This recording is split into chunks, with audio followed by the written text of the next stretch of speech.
যেই জায়গার ঘটনা সেটা হচ্ছে নড়াইল জেলার কালিয়া উপজেলার পহরডাঙ্গা ইউনিয়নের একটা গ্রামের ঘটনা। শুধু গ্রামের নামটা বলছি না সঙ্গত কারণে। আর যার সাথে ঘটনাটি ঘটেছে তার নাম হচ্ছে মিরাজ। মিরাজের পরিবার আসলে খুবই নিম্নবিত্ত, আয় রোজগার খুবই কম। তো মিরাজ ভাইদের মধ্যে সবার বড়, ওনারা 4 ভাই। তো বাবা কৃষিকাজ করে আর মা গৃহিণী হয়। খুবই কষ্টে টেনে টুনে এই মিরাজদের সংসার চলতে থাকে। একটা মাত্র ছনের ঘরে কোন রকমের 4 ভাই সহ মিরাজের মা বাবা একসাথে খুব কষ্ট করে দিন কাটাতে থাকে। তো 2 বেলা খাবার জোটাই যেখানে কঠিন, সেখানে ভালো ঘর তৈরি করা তাদের কাছে আসলে বিলাসিতাই মনে হয়। সাল 1999, মিরাজের বয়স তখন 13 বছর। তো পরিবারের এই কষ্ট দেখে সেও পরিবারের হাল ধরতে চায়। এলাকার স্থানীয় একটি প্রাইমারি স্কুলে 5ম শ্রেণীতে পড়লেও অভাব অনটনে আর আসলে পড়াশোনা হয়নি। পেটের ভাতই যেখানে জোটে না, সেখানে 6 জনের পরিবারে পড়াশোনা চালিয়ে যাওয়া তো একটা স্বপ্নের মতো। বিশেষ করে 5 পাশ করার পর হাই স্কুলে উঠলে তো খরচ বেড়ে যায়, লেখাপড়ার খরচ, তাই না? বইটই কিনতে হয়, আরো অনেক খরচ তো রয়েছেই। এই মিরাজ ছোটবেলা থেকে খুবই নম্র, ভদ্র, ভালো একজন মানুষ। সাধারণ ঘরের ছেলে হলেও নম্র ভদ্র হওয়ার কারণে এলাকার সবাই তাকে ভালোবাসে, স্নেহ করে। মিরাজের বাবার মাথা আবার সবসময় ঠিক থাকে না, তার কিন্তু জিনের সমস্যা রয়েছে বিগত 30 বছর যাবৎ। মিরাজের বাবা মাঝে মাঝে কাজ করে, আবার এই ধরনের সমস্যা দেখা দিলে উল্টো তাকেই দেখে শুনে রাখতে হয়। অথচ পরিবারের উপার্জনক্ষম মানুষ বলতে মিরাজের বাবাই। অনেক কবিরাজ নাকি দেখানো হয়েছে, কিন্তু কোনো লাভ হয়নি। তো সংসারের মানুষের মুখে একটু খাবার তুলে দেওয়ার জন্য এই মিরাজ এই অল্প বয়সেই কাজের সন্ধান করতে থাকে। সেই 1999 সাল থেকেই সে এটা শুরু করেছে, মানে কাজের সন্ধান সে শুরু করেছে। গ্রামের ছেলে হওয়ার কারণে সে টুকটাক আসলে কাজ করতে পারত, কিন্তু বয়স কম থাকার কারণে ভারী কোনো কাজ বা বড় ধরনের কোনো কাজ তো আসলে সে করতে পারতো না। ওইরকম শারীরিক সক্ষমতা তো তার এখনো হয়নি। তো একদিন এলাকার একজন মানুষ, তার নাম হচ্ছে ফরিদ, তিনি এই মিরাজকে বলে যে, কিরে মিরাজ, কি করিস এখন? তোর লেখাপড়া কি ছেড়ে দিয়েছিস? এই ফরিদ আবার সম্পর্কে মিরাজের চাচা হন। মিরাজকে তিনি ভালো করে চেনেন, আবার মিরাজও ফরিদ চাচাকে চেনেন। তখন এই মিরাজ বলে যে, চাচা, ইচ্ছে ছিল লেখাপড়া করব, কিন্তু বাবার অবস্থা তো জানেন, আমার আরো ভাই রয়েছে, আর লেখাপড়া কিভাবে করব, যেখানে পেটে ভাতই জোটে না। তখনই ফরিদ চাচা বলেন যে, মিরাজ, তুই তো ছোট মানুষ, আসলে তোকে কি কাজ দিব, কি কাজ করতে পারবি? তুই যদি রাজি থাকিস তাহলে আমার কাছে একটা কাজ আছে। তো আমার সাথে আমার জমি জমা দেখাশোনা করবি, আমার বাড়িতে খাওয়া দাওয়া করবি, চাইলে আমার বাড়িতে থাকতেও পারিস। এ কথা শুনে মিরাজ মনে মনে অনেক খুশি হয়। তো সেভাবে একটা কাজ তো পেলাম, আর খাওয়া দাওয়াও হবে, আর পরিবারকেও কিছু দিতে পারবো। অন্তত খাবারের কষ্টটা তো অনেকটা কমে যাবে। পরিবারে একজন খানেওয়ালা কমলো, আর যে টাকা পাবো তা দিয়ে আবার পরিবারকে হেল্প করতে পারবো, ওই চিন্তা মিরাজ করেছে। তো মিরাজ বলে, আচ্ছা ঠিক আছে চাচা, তাই হবে, আমি আপনার কাছেই থাকবো, দেখাশোনা করবো সবকিছু। তখন ওই ফরিদ চাচা বলে, আচ্ছা ঠিক আছে, তুই কালকে সকাল থেকে কাজ শুরু কর, আমার বাড়িতে চলে আয়, তোকে সব কাজ বুঝিয়ে দেবো। তো মিরাজ বলে, ঠিক আছে, কালকে সকালে চলে। তো মিরাজ বাড়িতে চলে গেছে। বাড়িতে গিয়ে সে তার মা বাবাকে এই কাজের বিষয়ে বললে তার মা বাবা তাকে সম্মতি দেয়। কি করবে, না দিয়ে তো আসলে উপায়ও ছিল না।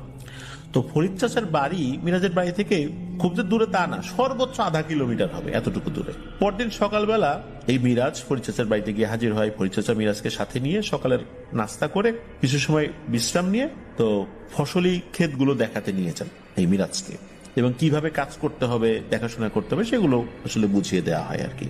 তো ওনারা তো বের হয়েছেন 10 মিনিটের মধ্যে। সেই ফরিদ চাচার কৃষি জমিতে মিরাজ আর ফরিদ চাচা গিয়ে পৌঁছেছিলেন। ফরিদ চাচার কিন্তু অনেক বড় একটা জমিতে এই কলই লাগানো ছিল, কলই ক্ষেত আর কি।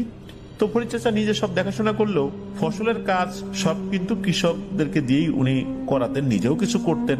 তো মিরাজকে ফরিদ চাচা বললেন যে, মিরাজ, আমার এই পুরো জায়গায় কলই লাগানো, আর এটা কাটারও সময় হয়ে আসতেছে, 15 থেকে 20 দিনের ভিতরে এটা কাটতে হবে। তুই দিনের বেলা দেখবি কোনো গরু ছাগল যেন এই জমিতে ঢুকে কলই খেতে না পারে। এবারে কলইয়ের ফলনটা খুবই ভালো হয়েছে, ঠিক মতো তুলতে পারলে অনেক টাকা বিক্রি করতে পারবো ইনশাল্লাহ। তখন মিরাজ বলে, ঠিক আছে আচ্ছা, আপনার কোনো চিন্তা করতে হবে না, আমি দিনের বেলায় পাহারা দিব।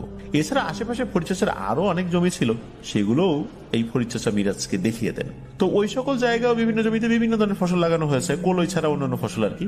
তো মাঠের এক পাশে ছিল বিরাট একটা বাগান, বাগানের পাশ ঘেঁষেই ফরিদ চাচার কলইয়ের ক্ষেত। তো ফরিদ চাচা আর মিরাজ মাঠের কাজ সেরে দুপুরের দিকে বাড়িতে ফেরত আসেন। বাড়িতে আসার পর ফরিদ চাচা তার বাড়ির পেছনে থাকা একটা পুকুর, এই পুকুরটা মিরাজকে দেখান এবং মিরাজকে বলেন, পুকুরে আমি অনেক মাছ ছাড়ছি, অনেক মাছ ফেলছি, এগুলোর খাবার আমিই দেই। আজ থেকে তুই পুকুরে এই মাছের খাবার দিবি, আর আমার বাড়ির টুকিটাকি কাজ যেগুলো আছে সেগুলো তুই করবি। তুই আমার কাজ করতে থাক, তোর পরিবারকে মাস শেষে আমি কিছু দিব, তুই চিন্তা করিস না। আর তোকে আমি যতটুকু দেওয়ার কথা বলছি তার থেকে আমি বেশি দেওয়ার চেষ্টা করবো ইনশাল্লাহ। তোর পরিবারকে নিয়ে খুব একটা তোর ভাবতে হবে না, তুই খালি আমি যেই কাজগুলো দিছি এইগুলো একটু মনোযোগ দিয়ে কর, তাতে আমার চিন্তাটা কমে। আমার একটা বিশ্বস্ত লোক দরকার ছিল, তোকে আমি বিশ্বাস করি, এই জন্য নিয়ে আসছি। তো মিরাজ আসলে বিশ্বস্ত ছিল, আর পরিচর্যার কথা শুনে মিরাজ খুব খুশি হয়, যাক পরিবারের বোঝা তো অনেকটা কমে গেল। সে যে এই বয়সে পরিবারকে সহযোগিতা করতে পারবে এটা চিন্তা করেই সে আসলে খুশি হয়। আর যে কাজগুলো আসলে মিরাজকে দেখানো হয় এগুলো তার জন্য আহামরি যে খুব কঠিন কাজ ছিল বিষয়টা এরকম না। তো যাই হোক, মিরাজ সারাদিন পরিচর্যার কাজ করে রাতে গিয়ে বাড়িতেই থাকে, মানে সে আর ওই পরিচর্যার বাসায় শুরুর দিকে ছিল না, তার বাড়িতেই গিয়ে থাকে আর কি। তো এইভাবে কাটতে থাকে দিন। তো কয়েকদিন পর পরিচর্যা খেয়াল করে তার জমির কলই কিছু কিছু জায়গায় কম দেখা যাচ্ছে। বিষয়টা পরিচর্যার খটকা লাগে। সারাদিন সেও থাকে, আবার মিরাজও পাহারা দেয়। মিরাজকে তো দোষ দেওয়া যায় না, কারণ সেও তো থাকে, তাহলে কলই কমতেছে কেন? পরিচর্যা চিন্তা করে কলই তোলার সময় হয়ে গেছে, তাই মনে হয় কলই চুরি হচ্ছে, কারো গরুতে খাচ্ছে, অথবা রাতের বেলা চুরি করে, অনেক কিছুই হতে পারে। তো পরিচর্যা মিরাজকে বলে যে, মিরাজ তুই ভালো করে পাহারা দিবি, খেয়াল রাখবি যে কলই যেন কেউ নিতে না পারে, আর আমিও খেয়াল রাখবো। তো মিরাজও বিষয়টা আরো বেশি গুরুত্ব সহকারে নেয় আর কি। কারণ হলো যে কলই কেন কমে যাচ্ছে, সে পাহারা দিচ্ছে এত মনোযোগ দিয়ে, কলই তো কমার কথা না। আর সারাদিন তো কোনো গরু ছাগলকে তারা খেতেও দেখে না, এটা তো পরিচর্যাও দেখে। আসলে ব্যাপারটা হচ্ছেটা কি, সারাদিন পাহারা দেওয়ার পর কলই কেমনে কমে? তো এইভাবে আরো 2-3 দিন কেটে যায়। পরিচর্যা আবারও খেয়াল করেন কলই দিন দিন কমতেছে। তখন তিনি নিশ্চিত হন যে তার কলই চুরি হয়ে যাচ্ছে। আর তখন তিনি সিদ্ধান্ত নেন, যেহেতু 4-5 দিনের ভিতর তার কলই তোলা হবে, এই অবস্থায় কলই চুরি হলে তো তার অনেক লস হবে। উনি রাতের বেলা এই কলই পাহারা দেওয়ার সিদ্ধান্ত নেন। তিনি মিরাজকে বলেন যে, কলই যেহেতু চুরি হচ্ছে, আমরা রাত থেকে কাটা অবধি, আজকে রাত থেকে কাটা অবধি, মানে কলই কাটার অবধি আমরা পাহারা দিব। তো মিরাজও বলে যে, হ্যাঁ চাচা ঠিকই বলছেন, কারণ দিনের বেলা পাহারা দেই, যেহেতু দিনের বেলা চুরি করতেও দেখি না, গরু ছাগলকে খেতেও দেখি না, নিশ্চয়ই রাতের বেলায় চুরি হয়। রাতের বেলা তো আমরা ওইদিকে যাই না, তাহলে রাতের বেলা এই কয়টা দিন আমরা পাহারা দেব। তো যে কথা সেই কাজ, ওই দিন রাত থেকে তারা কলই পাহারা দেওয়ার সিদ্ধান্ত নেয়। রাতের খাওয়া শেষ করে কিছু সময় বিশ্রাম নিয়ে রাত 11টার দিকে ফরিদ চাচা আর মিরাজ কলই ক্ষেতের উদ্দেশ্যে রওনা দেয়। তো মিরাজ তার বাড়িতে বলে আসছিল যে কলই চুরি হচ্ছে, তাই ফরিদ চাচার সাথে রাতের বেলা পাহারা দিতে হবে, এই কয়েকদিন রাতের বেলা সে বাড়িতে আসবে না। তো এই কথা শুনে মিরাজের মা রাজি হলো। তার বাবার মুখটা কেন জানি ভয়ে কালো হয়ে যায়। সে নিষেধ না করলেও আসলে সেই বিষয়টাতে সম্মতি দিচ্ছিল না, কোন একটা কারণে যেন এক অজানা ভয় তার ভিতরে কাজ করছিল। মিরাজের বাবা শুধু বলেছিল, সাবধানে থাকিস বাবা, এমনিতেই তো বিভিন্ন ধরনের সমস্যা আমরা জর্জরিত, শুধু যে টাকা পয়সার সমস্যা বিষয়টা এরকম না, এছাড়া তো সেই ছোটবেলা থেকে আমি বিভিন্ন সমস্যার মধ্যে আছি, সাবধানে থাকিস। তো যাই হোক, ফরিদ চাচা যখন পাহাড় দিয়ে যাবেন, যাওয়ার সময় একটা টর্চ লাইট, একটা দা আর একটা লাঠি নিয়ে বের হয়েছে।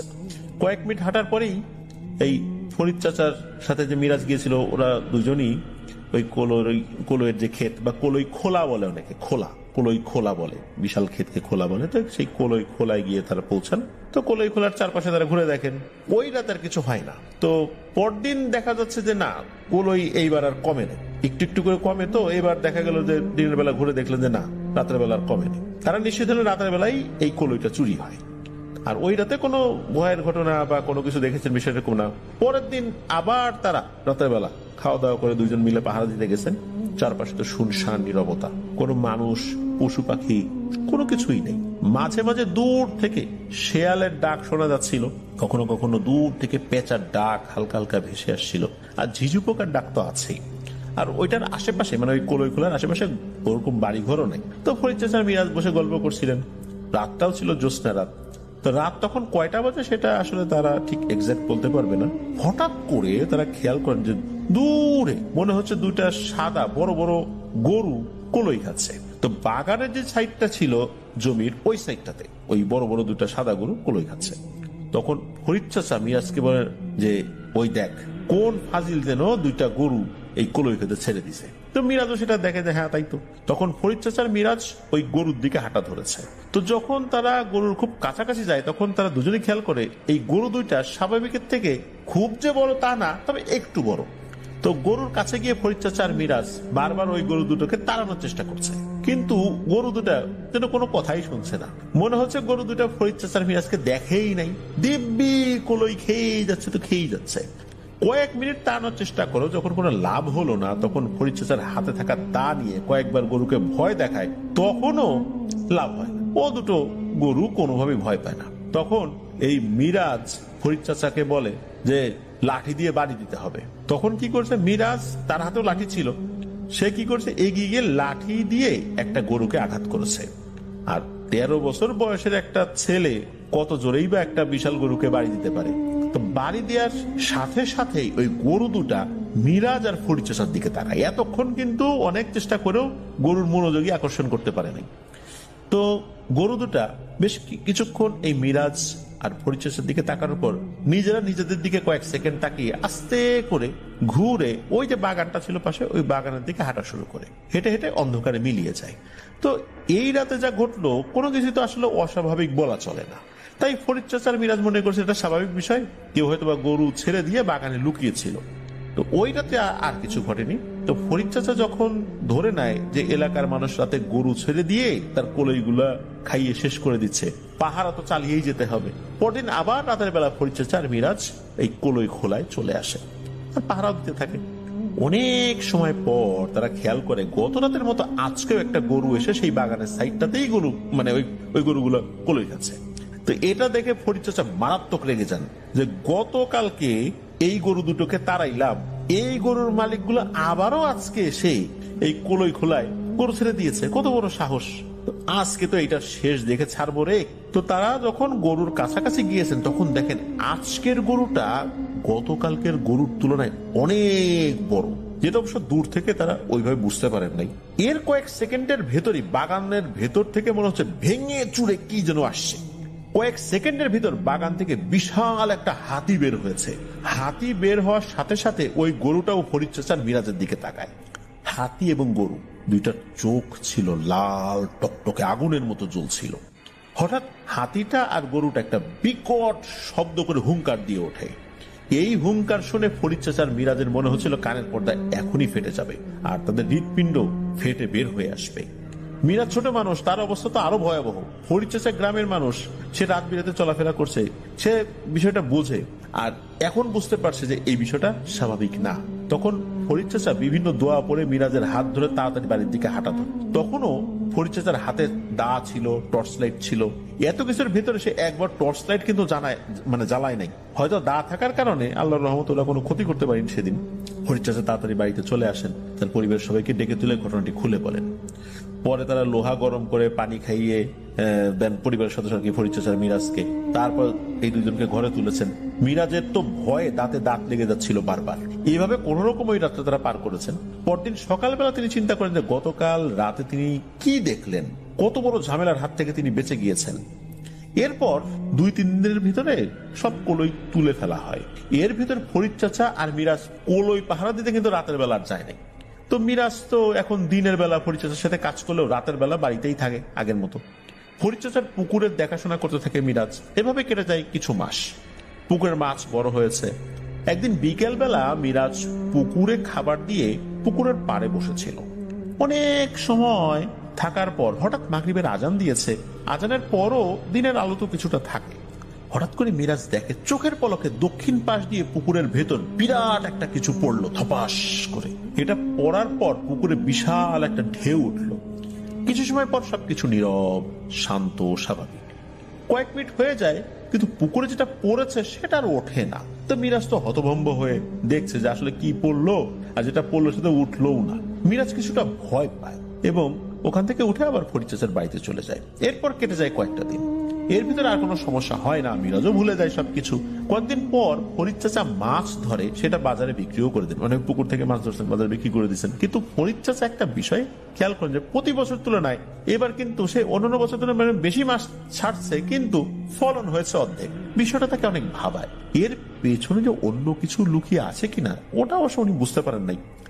এভাবে 3-4 বছর থাকার পর মিরাজ পরিচর্যার কাজটা ছেড়ে দেয়। এভাবে কিন্তু 3-4 বছর চলে গেছে। মিরাজেরও তো বয়স কিছুটা বেড়েছে। সে নিজেই সরাসরি মানুষের জমিতে টাকার বিনিময়ে দিনমজুর হিসেবে কাজ করবে এরকম চিন্তা করেছে। সেই সাথে কিছু কিছু জমি লিজ নেয়া বা বর্গা নেয়া, যেটা আমরা বলি গ্রামে অনেক সময় এরকম হয় আর কি, সে এইভাবে নিয়ে বিভিন্ন ফসল ফলানোর চিন্তা করেছে। ততদিনে মিরাজ কিছু কিছু টাকা আসলে জমাতে পেরেছে। আর এই ফরিদ চাচা তিনি তার সাধ্য অনুযায়ী মিরাজকে কখনো ঠকান নাই। এই কারণেই মিরাজ মোটামুটি টাকা পয়সা কিছু জমাতে পেরেছিল। আর এভাবে তো এতদিন পরিবার টানার পরও সে নিজের থেকে কিছু করার তো ইচ্ছা তো থাকবেই, তাই না? পরিবারকেও দেখছে। সাল 2004 মিরাজ 2 বিঘা জমি লিজ নিয়ে সেখানে পাট লাগিয়েছে। আবার এক পাশে আখ, আমরা অনেকে কুশর বলি, সেটা লাগিয়েছে। নিজেই জমির যাবতীয় যত কাজ সে নিজেই করায়, অনেক খরচ বেঁচে যায়।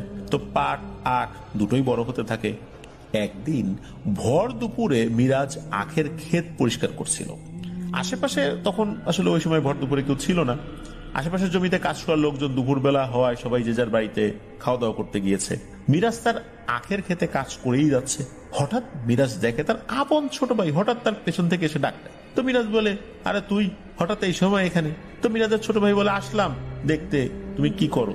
তখন মিরাজ বলে, আচ্ছা আসছিস যখন আমার সাথে একটু কাজ কর। তো মিরাজের কাছে তখন একটা কোদাল আর কাঁচি ছিল। মিরাজের ছোট ভাই আর কোনো কথা বলেনি। কোনো কথা না বলে মিরাজের থেকে একটু দূরে বসে কাজ করতে থাকে। মিরাজ মাঝে মাঝে কথা বললে সে একটা দুইটা কথার হ্যাঁ হু উত্তর দেয় আর কি। এভাবে প্রায় ঘন্টা খানেক কেটে যায়। তখন মিরাজ বলে, আজকে কাজ শেষ, চল বাড়ি যাই। তো মিরাজের কথা শুনে তার ছোট ভাই কোনো কথা বলে না। কয়েকবার ডাকার পরে যখন কথা বলে না, তখন মিরাজ তার ছোট ভাইয়ের কাছে গিয়ে ঘাড়ে হাত দেয়। কারণ তার ছোট ভাই মিরাজের দিকে পিঠ দিয়ে কাজ করছিল। মিরাজ যখন তার ঘাড়ে হাত দেয়, তখন তার ছোট ভাই রূপে এক বিভৎস পিশাচ তার দিকে ঘুরে তাকায়। মিরাজের ভাই রূপে পিশাচটি যখন তার দিকে ফেরত তাকিয়েছে, ওটা দেখে মিরাজের ভয়ে হৃৎপিণ্ড বের হয়ে যাওয়ার মতো অবস্থা। মিরাজ দেখে এত সময় সে তার ছোট ভাই মনে করে যাকে কাজ করতে বলেছিল বা যে কাজ করছিল সে আসলে কোনো মানুষই না। আর এই পিশাচটার মুখে কোনো চোখ নাই, বানরের মতো অনেকটা দেখতে। কপালের জায়গায় একটা জিহবা বের হয়ে আছে। আমরা সাধারণত মুখের জায়গা থেকে জিহবা বের হতে দেখি, কিন্তু ওইটা কপালের জায়গা থেকে জিহবা বের হয়ে আছে। আর বুকের কাছে একটা মাত্র চোখ পিটপিট করছে। এটা দেখে মিরাজ ওরে মারে, ওরে বাবা গো বাঁচাও, মরে গেলাম, এই বলে দিক বিদিক দৌড়াতে থাকে। পেছনে ফিরিয়ে তাকিয়ে দেখবে যে ওই জিনিসটা তার পেছনে আসছে কিনা, সেটা দেখার সাহস কিন্তু তার হয়নি। কিন্তু দৌড়ানোর সময় মিরাজ শুনতে পাচ্ছিল তার কানের খুব কাছে কেউ যেন বিভৎস ভাবে হাসছে। দৌড়াতে দৌড়াতে মিরাজ তো বাড়িতে চলে আসছে। তো এসে দেখে তার ছোট ভাই দিব্যি ভাত খাচ্ছে। এটা দেখে মিরাজ বুঝতে পারে যে কত বড় বিপদ থেকে আল্লাহ তাকে বাঁচিয়েছেন। মিরাজ বাড়িতে এসে তার মা বাবাকে বিষয়টা বলে। তখন তার বাবা চিন্তিত হয়। এদিকে তার মা বলে, এরপর থেকে জমিতে গেলে ছোট ভাই তো আরো আছে, তো বা কাউকে একজনকে সাথে নিয়ে যেতে। ভর দুপুরে বা রাতের বেলা একা জমিতে যাওয়া যাবে না, এটা পরিবার থেকে বলে দেওয়া হয়। এরপর বেশ কয়েকটা দিন কেটে যায়, এর মধ্যে কোনো সমস্যা হয়নি। এদিকে পাট কেটে ফেলা হয়, আখ কাটা হয়, সবাই ভালোভাবেই কিন্তু কাজটা মানে ক্ষেতের এই কাজটা শেষ করে। এর ভিতরে মিরাজের সাথে উল্লেখযোগ্য তেমন কিছু ঘটেও নাই। তো মিরাজের দাদার বয়স অনেক হলেও তার একটা অভ্যাস ছিল, সেটা হলো ভোরে আজানের আগে তাল কুড়াতে যাওয়া। বিভিন্ন মানুষের গাছের তাল রাতের বেলা পড়ে থাকতো, উনি ভোরে ফজরের আজানের আগে এলাকায় তাল কুড়াতেন। একদিন মিরাজের দাদা ফজরের আগে ঘুম থেকে উঠে যায় এবং তাল কুড়ানোর উদ্দেশ্যে বেরো হয়ে পড়ে। সে কয়েকটা তাল গাছের নিচে গিয়ে দেখে যে একটা তালও পড়েনি। তিনি তো অনেকটা অবাক হন, আবার মনও খারাপ করেন। আর প্রতিদিন যে তাল পাওয়া যাবে বিষয়টা এরকমও না। তো তখন উনি আর এক তাল গাছের দিকে যাওয়ার সময় হঠাৎ দেখে তার থেকে কয়েক হাত দূরে একটা কালো অবয়ব দাঁড়িয়ে আছে। কিন্তু ওই অবয়বটি উচ্চতা সর্বোচ্চ 3 ফুট এতটুকু হবে। কালো কাপড়ের শরীর মুখ ঢাকা বলে মুখ বোঝা যাচ্ছে না। তখন ওই অবয়বটি বলে ওঠে, হ্যাঁ রে, তোর তো অনেক বয়স হয়েছে, আজকের পর কিন্তু আর কোনো তাল কুড়াতে আসবি না। এতদিন কিন্তু তোকে আমি কিছু বলি নাই, আমার সাথে দেখা হয়েছে এটাও আবার কাউকে বলবি না, খবরদার, আর যেন তোকে তাল কুড়াতে না দেখি। বয়স হয়েছে, বাসায় থাক। এই বলে হঠাৎ করেই ওই অবয়বটি অদৃশ্য হয়ে যায়। মিরাজের দাদা গ্রামের মানুষ, গ্রামে গভীর রাতে এসব ঘটনা ঘটতেই পারে, এটা স্বাভাবিক। তাছাড়া মিরাজের দাদা একজন সাহসী মানুষ ছিলেন। ছোটখাটো ভয়ের ঘটনা অসংখ্য তার ঘটেছে তার জীবনে, কিন্তু তার বয়স হওয়াতে শরীরটা তো এখন অনেক দুর্বল হয়ে গেছে। তো ওই দিন উনি আর কোনো তাল পান নাই, হতাশ হয়ে বাড়িতে ফেরত আসছেন। এর 2 দিন পর মানে তার যে অভ্যাস, এই অভ্যাসগত কারণে আবার গভীর রাত্রেবেলা তাল করার উদ্দেশ্যে বেরিয়ে পড়েছেন। তো এরপর মিরাজের দাদা তো আর বাড়িতে ফেরেন না। সকালবেলা মিরাজের দাদি তার স্বামীকে না পেয়ে মিরাজের বাচ্চাদেরকে বলে যে এই সে তো ফেরত আসে নাই, খুঁজতে হবে। তো সবাই খুঁজতে বের হয়েছে। সবাই জানতো যে মিরাজের দাদা গভীর রাত্রে ফজরের আগে তাল কুড়াতে বের হয়। তারা খুঁজতে খুঁজতে একটা তাল গাছের গোড়ায় গিয়ে যে দৃশ্য দেখে, সেটা কোনো মানুষ বা কারো সন্তান অবশ্যই দেখতে চাইবে না। তারা দেখে তাদের বাড়ি থেকে কিছুটা দূরে একটা তাল গাছের গোড়ায় মিরাজের দাদাকে মাথা মাটির ভেতরে ঢুকিয়ে রাখা হয়েছে। অনেক মানুষও সেখানে জড়ো হয়েছে। মাথা যখন মাটি থেকে তোলা হয় তখন মিরাজের দাদার ঘাড়টা ভাঙা ছিল, চোখগুলো খোলা ছিল। মনে হচ্ছিল এমন ভয়াবহ কিছু দেখেছে যে চোখ বন্ধও করতে পারেনি সে, আর খুবই নৃশংসভাবে তাকে হত্যা করা হয়েছে। এটা মিরাজের দাদার শরীর দেখে বোঝা যাচ্ছিল। সারা শরীরে মাটি লাগানো ছিল, পরনো লুঙ্গি থাকলেও খালি গায়ে ছিলেন তিনি। গায়ে থাকা শার্টের বিভিন্ন ছিন্ন বিচ্ছিন্ন অংশগুলো পাশে পড়েছিল। এই দৃশ্য দেখে মিরাজের বাপ চাচা সহ ওখানে যারা উপস্থিত ছিলেন সবাই তো চোখের পানি ধরে রাখতে পারেননি। মিরাজও সেদিন তার দাদাকে খুঁজতে গিয়েছিল। মিরাজও সেদিন তালগাছের গোড়ায় তার দাদার মরদেহ দেখেছিল। তারপর তাকে বাড়িতে আনা হয়। বাড়িতে আনার পর তো কান্নার রোল পড়ে যায়। তারপর তাকে যথাযথ ধর্মীয় মর্যাদা দিয়ে দাফন করা হয়। মিরাজের দাদাকে কিভাবে মারলো, কেন মারলো, এটা আসলে জানা যায়নি। কি ঘটেছিল ওই রাত্রে মিরাজের দাদার সাথে যেটা ঘটেছিল, এটা তাদের কাছে রহস্য। এভাবে কেটে যায় বেশ কিছুদিন। ঘটনাটি সবাই ভুলতে শুরু করে, সব ঠিকঠাক চলছিল। কয়েক মাস পরের কথা, মিরাজ একদিন গভীর রাত্রে প্রকৃতির ডাকে সাড়া দেওয়ার জন্য ঘর থেকে বের হয়েছে। মিরাজের বাড়ি ছিল রোডের পাশেই। রোডের অপর পাশে ছিল বিদ্যুতের খুঁটি। মিরাজ উঠোনে বের হলে এদিক ওদিক তাকায়। চাঁদের আলোতে মিরাজ খেয়াল করে রাস্তার পাশে বিদ্যুতের তারের উপরে কুকুরের মতো দেখতে কালো কিছু একটা দাঁড়িয়ে আছে। তখন কিন্তু ঘরে বিদ্যুৎ ছিল, তখন তাদের ঘরে বিদ্যুৎ আনা হয়েছে। তো মিরাজ এটা দেখে খুব অবাক হয়। বিদ্যুতের তারের উপর দাঁড়ালে বিদ্যুতের যেই মানে বিদ্যুৎ তো শরীরে যদি লাগে তাহলে তো শরীরটা ঝলসে যাওয়ার কথা, কিন্তু ওই যে কুকুরের মতো অবয়বটা বা যে অবয়বটা আছে ওর তো কিছুই হচ্ছে না। তো কয়েক সেকেন্ড পর মিরাজ খেয়াল করে কুকুরের চোখ দুটো লাল। চাঁদের আলো সেটা ভালোভাবেই বোঝা যাচ্ছে। মিরাজ খেয়াল করে কুকুরটি তারের উপর দিয়ে হাঁটছে, কিন্তু কুকুরের নজরটা মিরাজের দিকে। মিরাজ কয়েকবার তাড়ানোর চেষ্টা করে, কিন্তু কুকুরটা তারের উপর দিয়ে হাঁটাচলা করছে। হঠাৎ করে কুকুরটা বিভৎস শব্দ করে হেসে ওঠে। তখন মিরাজ বিষয়টা বুঝতে পারে এবং ভয় পায়। মিরাজ দৌড় দিয়ে ঘরে ঢুকে দরজা লাগিয়ে শুয়ে পড়ে। এই বিষয়ে মিরাজ কাউকে কিছু বলে না। এভাবে কেটে যায় 2 বছর। এর ভিতর মিরাজের সাথে আর কিছুই ঘটে না। সাল 2006। মিরাজ পরিবারের বড় সন্তান এবং উপার্জনও করে, তাই তার পরিবার সিদ্ধান্ত নেয় তাকে বিয়ে দেবে। মেয়ে দেখতে শুরু করে তার পরিবার। একটা সময় মেয়েও পেয়ে যায়। 2 পরিবারের সম্মতিতে মাদারীপুর জেলার রাজোর উপজেলার কোন একটা গ্রামে ভালোভাবেই বিয়ে শাদী সম্পন্ন হয়ে যায়। এভাবে কেটে যায় আরো 2 মাস। মিরাজ একবার তার শ্বশুর বাড়িতে বেড়াতে যায়। মিরাজের শ্বশুর বাড়ির পাশেই ছিল নদী। মিরাজের শ্বশুর বাড়ির মানুষ সহ আশেপাশের মানুষ ওই নদীতে গোসল করত। মিরাজও শ্বশুর বাড়িতে গিয়ে ওই নদীতেই গোসল করত। ওই নদীতে ফজলু মিয়া নামে এক লোক তার গরুগুলোকে গোসল করাতে আসে। তো নদীর আশেপাশের মানুষ তাদের গরু ছাগল ওই নদীতেই গোসল করে। শুধু ফজলু মিয়া গোসল করা বিষয়টা এরকম না, আর অনেকেই করেন নাকি। তো ওই দিন ভর দুপুর বেলা ফজলু মিয়া তার গরু এবং বাছুর সহ মোট 6টা গরু নদীতে গোসল করাতে নামায়। গোসল করার এক পর্যায়ে হঠাৎ কিছুটা দূরে গোসল করার লোকজন খেয়াল করে পানিতে মনে হচ্ছে উথাল পাথাল ঢেউ শুরু হয়ে গেছে। ফজলু মিয়া যখন গরু নিয়ে নদীতে নামে তখন তারা দেখেছিল, আর পানিতে উথাল পাতাল হচ্ছে যেখানে ফজলু মিয়া গরু নিয়ে নেমেছিল সেইখানে। তো মানুষজন কিন্তু এটা দেখছে, কিন্তু গরু সহ ফজলু মিয়াকে আর দেখা যায় না। তারা তো চিল্লাচিল্লি শুরু করেছে, এই ফজলু মিয়া গেল কোথায়, পানি এরকম হচ্ছে কেন, ফজলু মিয়ার গরুগুলো কোথায় গেল। আশেপাশের লোকজন সবাই চলে আসছে আর কি, ফজলু মিয়ার বাড়ির লোকজনও চলে আসছে। তো এই কথা শোনার পর ফজলু মিয়ার পরিবার তো কান্নায় ভেঙে পড়ে। তখন এই মিরাজ এবং মিরাজের বউ সেখানে উপস্থিত ছিল। উপস্থিত সবাই ভাবে ফজলু মিয়া পানিতে ডুবে গেছে, তাই জাল নিয়ে নৌকা নিয়ে সবাই খুঁজতে থাকে। ফজলু মিয়া যদি ডুবেও যায় তার গরুগুলো তো ভেসে থাকার কথা।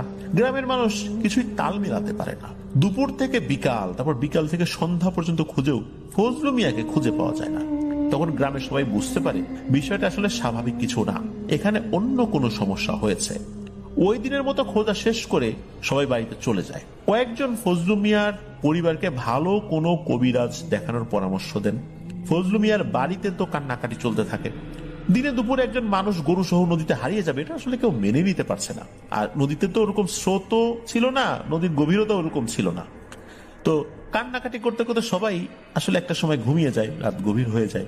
ওই রাত্রি ফজলু মিয়ার বউ একটা স্বপ্ন দেখে। স্বপ্নে বিশাল বিশাল দেহি কয়েকটা অবয়বকে দাঁড়িয়ে থাকতে দেখে তার সামনে। আর এই বিশাল বিশাল দেহি অবয়বের সামনে 3 থেকে 4 ফুট উচ্চতার একটা অবয়বকেও দেখে। তাদের কারো মুখ ভালো করে বোঝা যাচ্ছে না, সবাই কালো কাপড় পরা।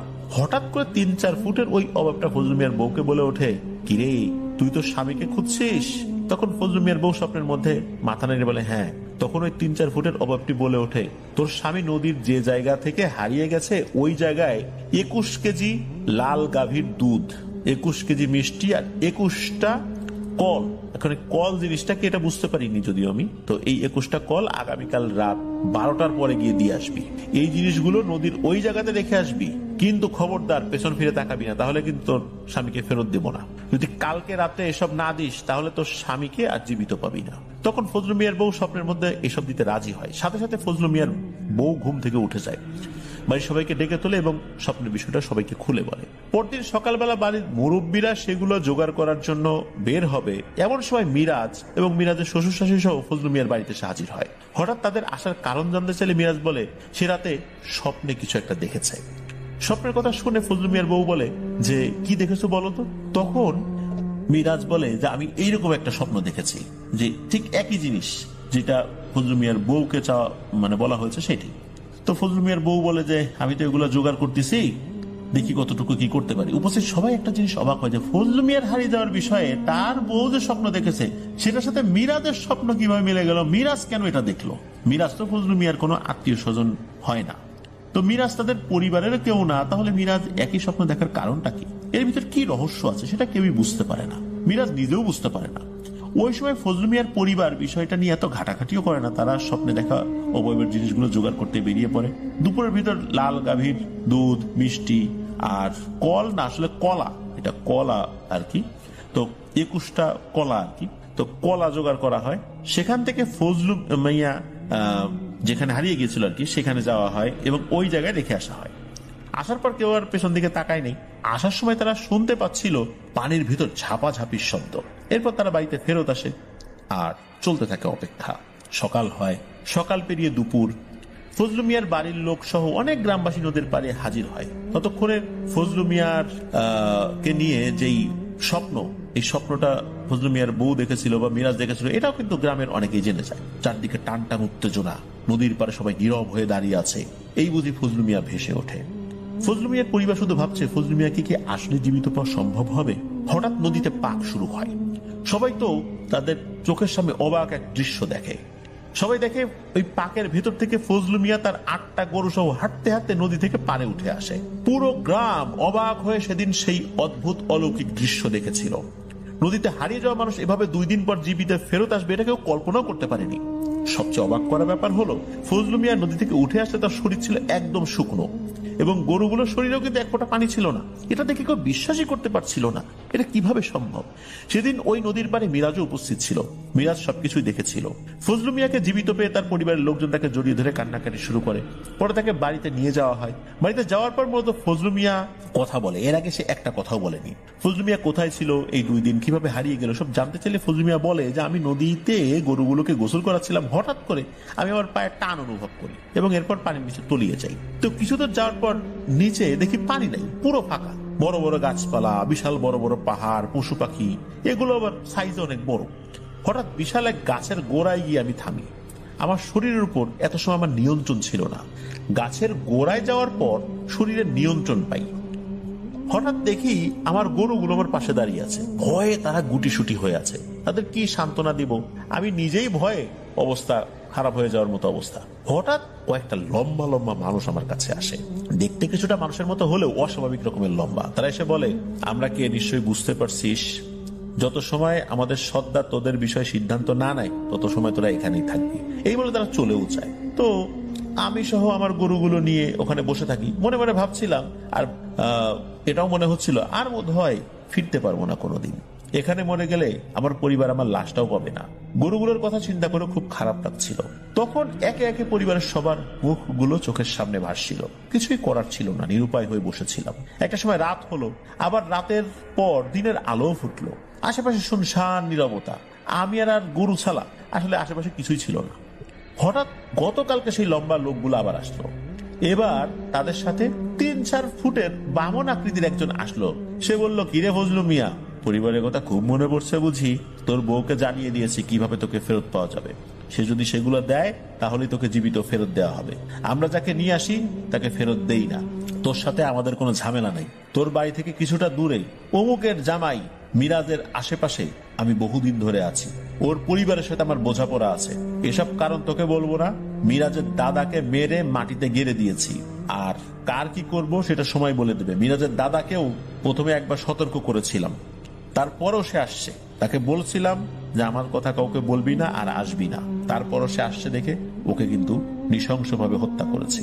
তো যাই হোক, কার কি করব সেটা সময় বলে দেবে।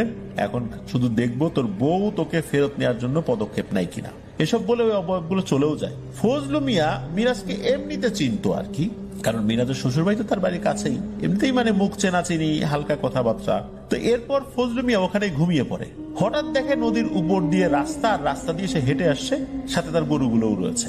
এটা শুনে সবাই অবাক হয় যে ফজলু মিয়ার হারিয়ে যাওয়ার কথা, মিরাজের দাদাকে মেরে ফেলা। মূলত মিরাজের দাদা যে আগের রাত্রে একটা অবয়বকে দেখেছিল সে তো আর কাউকে বলে নাই, আর তার মৃত্যুর পরেও তো আসলে ওই ঘটনা ঘটেছিল এটা কারো জানার কথা না। মূলত এটার পরেই সবাই জানে যে আসলে সে আগেও ওই অবয়বটাকে দেখেছিল, মানে মিরাজের দাদার কথা বলছি আর কি।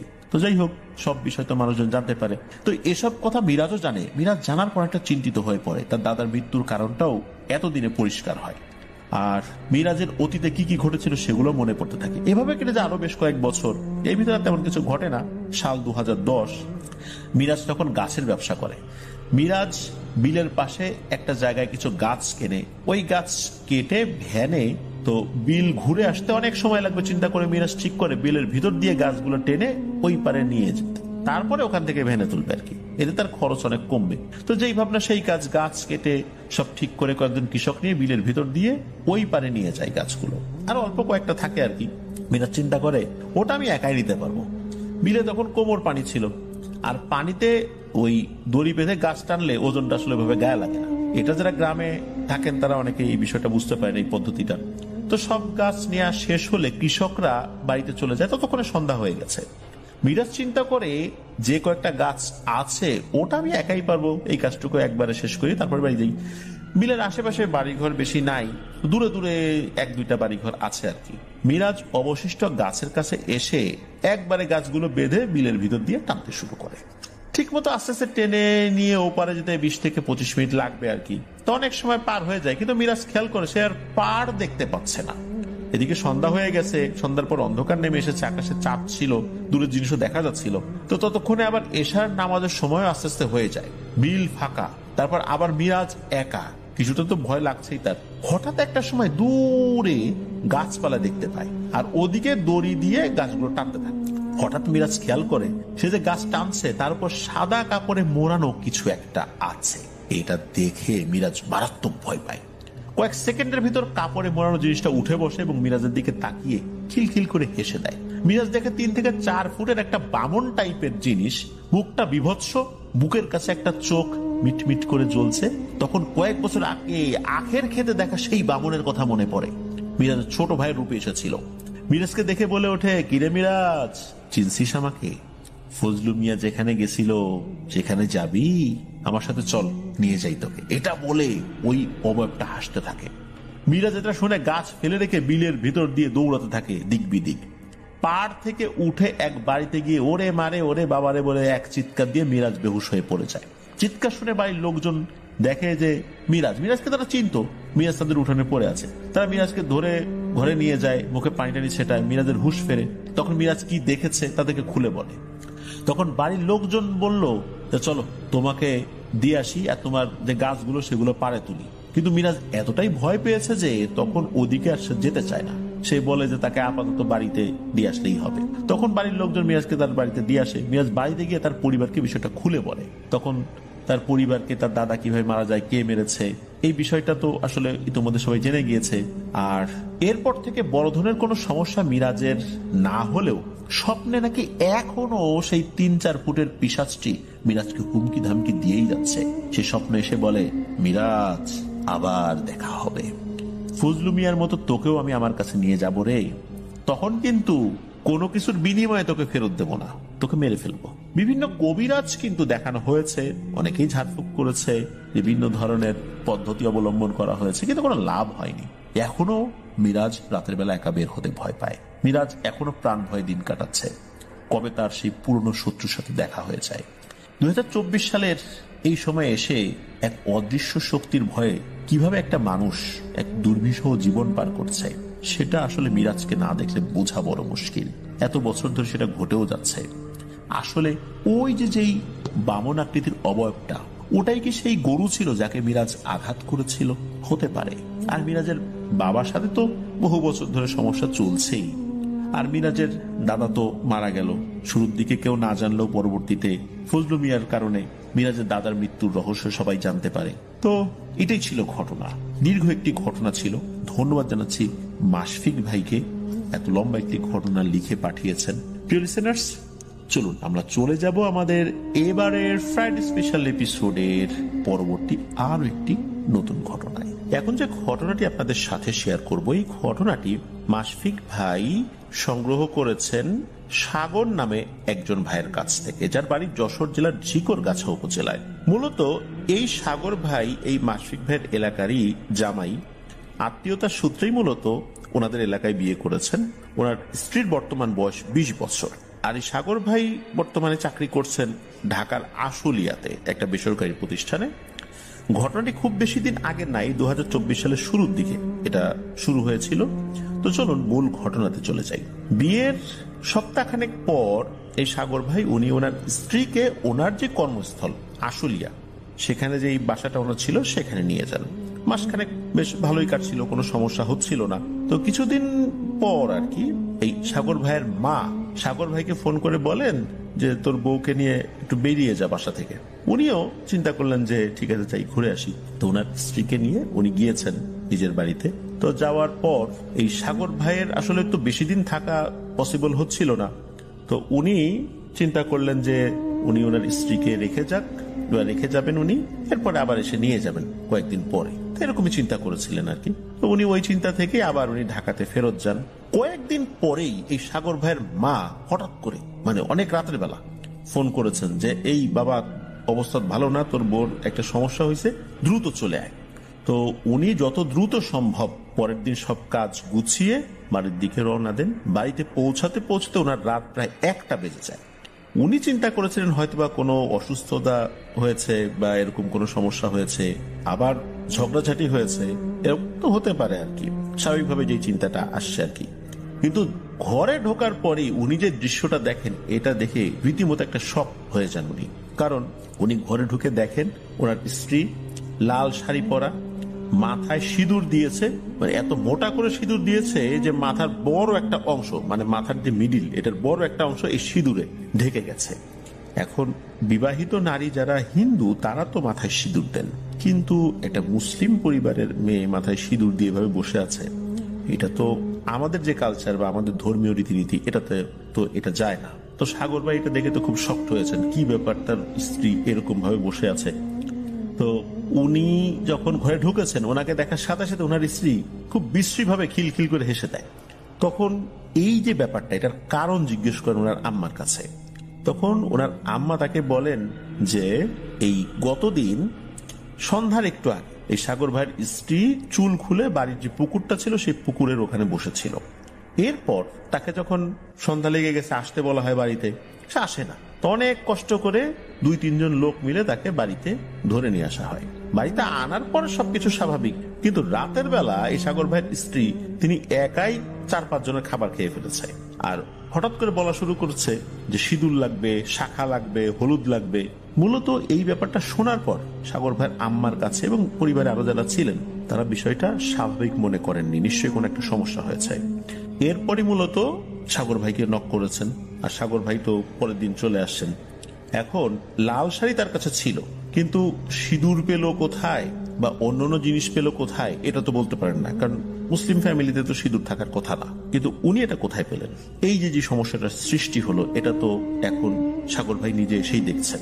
পরিবারের সদস্যরা বলেন যে তুই বাবা আসছিস, এখন ভালো হয়েছে, এখন তোর অনুপস্থিতিতে তো আমরা চিকিৎসা শুরু করতে পারছিলাম না, একটা ভালো কবিরাজ দেখাতে হবে। তখন ভালো কবিরাজের সন্ধান করা হয়। এর মধ্যে সাগর ভাইয়ের শ্বশুর শাশুড়িকেও জানানো হয়েছিল, তারাও চলে আসছেন তাদের বাড়িতে। কিন্তু নিজের মা বাবাকে দেখার পরও এই সাগর ভাইয়ের স্ত্রীর কোনো ভ্রুক্ষেপ নাই।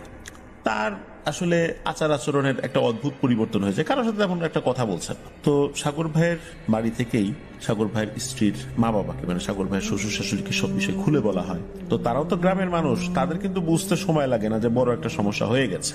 তো সবাই মিলে পারিবারিকভাবে সিদ্ধান্ত নেওয়া হয় খুব দ্রুত কবিরাজের কাছে যেতে হবে, এটা বেশি দেরি করা যাবে না। তো ওই দিনের মতো আর কিছু করা যায় নাই, কারণ খোঁজ খবর নেওয়ার একটা ব্যাপার থাকে যে কার কাছে যাবেন, আবার এলোমেলো কবিরাজের কাছে গেলে হবে না, অনেক সময় সমস্যারও বেড়ে যায়।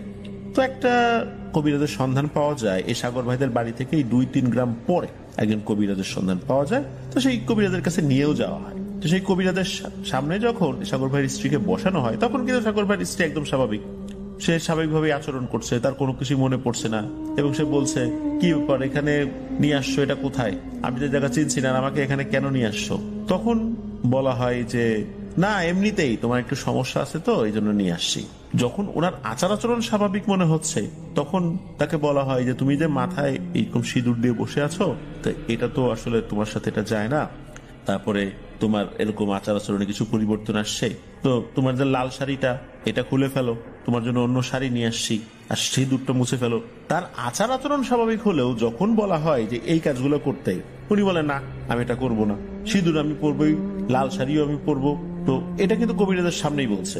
তো কবিরাজ বিষয়টা দেখেন, দেখার পর উনি ঝাড়ফুঁক করে দেন এবং বলে দেওয়া হয় যে তোমার স্ত্রী, মানে সাগর ভাইকে বলে দেওয়া যায় তোমার স্ত্রী কোনোভাবেই যেন কোনো মৃত বাড়িতে না যায়। যদি কোনো কারণে মৃত বাড়িতে যায়, তাহলে কিন্তু এই যেই রুকিয়াটা করা হয়েছে এটার প্রভাব কেটে যাবে, তখন কিন্তু বড় ধরনের বিপদ হবে। সুতরাং খুব সাবধানে থেকো, কোনো অবস্থাতে কোনো মৃত বাড়িতে যাওয়া যাবে না, তাহলে এই সমস্যাটা আবার তার সাথে শুরু হবে, তখন পরিস্থিতি আরো খারাপ হয়ে যাবে। তো কবিরাজের কথা অনুযায়ী তারা সিদ্ধান্ত নেন, ঠিক আছে, কোনো অবস্থাতে কোনো মৃত বাড়িতে তাকে নিয়ে যাওয়া হবে না। আর কিছু নিয়ম কানুন বলে দিয়েছিলেন, সেটা পালন করতে হবে। সেটা হচ্ছে খুব জটিল ছিল, বিষয়টা এরকম না। তো কবিরাজের কাছ থেকে বিদায় নিয়ে আসার পর যেই নিয়ম কানুন গুলো বলা হয়েছিল, যে তেল পরা বা পানি পরা, যেগুলো এগুলো ওনারা করছিলেন, ওনারা একদম স্বাভাবিক হয়ে যান। আর স্বাভাবিক হয়ে যাওয়ার পর ওনার স্ত্রীকে আবার ঢাকাতে নিয়ে আসা হয়, মানে সাগর ভাই তাকে ঢাকা নিয়ে আসেন। ঢাকা নিয়ে আসার পরে কিন্তু একদম স্বাভাবিক, নিয়ম কানুন ওনারা পালন করছিলেন, কোনো ধরনের সমস্যা হচ্ছে না। আর এরই মধ্যে চলে যায় 6টা মাস। এই 6 মাসের মধ্যে কোনো ধরনের কোনো সমস্যা হয়নি। ওনারাও একরকম ভুলতেই বসেছিলেন যে এই সমস্যাটার কথা। হঠাৎ করে একদিন খবর আসে সাগর ভাইয়ের কাছে, ওনাদেরই এক আত্মীয় মারা গিয়েছেন, এবং সেই আত্মীয় ঢাকাতেই থাকতেন। আবার ওই আত্মীয়র গ্রামের বাড়ি তো ওনাদের যশোরের একটা উপজেলায়, কিন্তু দেখা যাচ্ছে যে এই মুহূর্তে ওই আত্মীয়ের ডেড বডির সাথে যাওয়া, সেই আত্মীয়র বাড়িতে আবার গিয়ে দাফন কাফন করা, এটা ওনাদের জন্য অনেক কষ্ট হয়ে যেত। আর সাগর ভাইয়ের স্ত্রী যেহেতু একটা ট্রিটমেন্টের মধ্যে ছিলেন, এই জন্য যাওয়াটাও একটু সমস্যার মধ্যে, তারা সমস্যা ফিল করেছিলেন। এই যে 6 মাসে কোনো সমস্যা না হওয়ার কারণে সাগর ভাই ভুলেই গিয়েছিলেন যে আসলে এই সমস্যাটা আবার ফেরত আসতে পারে। আর ওই আত্মীয় বাড়ি থেকে বারবার ফোন করা হচ্ছিল। আবার সাগর ভাইয়েরও সেখানে যাওয়াটা জরুরি ছিল, এটা না গেলে কেমন দেখা যায়। তো উনি যখন যাবেন, তখন ওনার স্ত্রী বলেন যে আমিও যাই। আর যিনি মারা গেছেন তাকে ওনার স্ত্রীও চিনতেন। কি হয়েছে, ওনারা দুজনই ওই জায়গায় গিয়েছেন। যাওয়ার পর স্বাভাবিকভাবেই ডেড বডি দেখেছেন, আবার বাড়িতে ফেরতও আসছেন, মানে ঢাকার আশুলিয়াতে ওনাদের যে বাসা। এরপরই মূলত শুরু হয় ভয়ঙ্কর কিছু সমস্যা। ওই রাতের ঘটনা, মানে যেই রাত্রে ওনারা ঘুমিয়েছেন, দিনের বেলা তো ডেড বডি দেখে আসছেন। প্রথমত সন্ধ্যার পর থেকেই ওনার স্ত্রীর আচার আচরণ স্বাভাবিক থাকলেও উনি একটু অসুস্থতা বোধ করছিলেন, এমনটা বলছিলেন। রাতের বেলা যখন ঘুমিয়েছেন, ডিম লাইট জ্বালানো ছিল ঘরের মধ্যে। রাত ঠিক যে কয়টা এটা উনি মনে করতে পারেন নাই। হঠাৎ করে মনে হলো ওনার শরীরটা আস্তে আস্তে অসাড় হয়ে যাচ্ছে।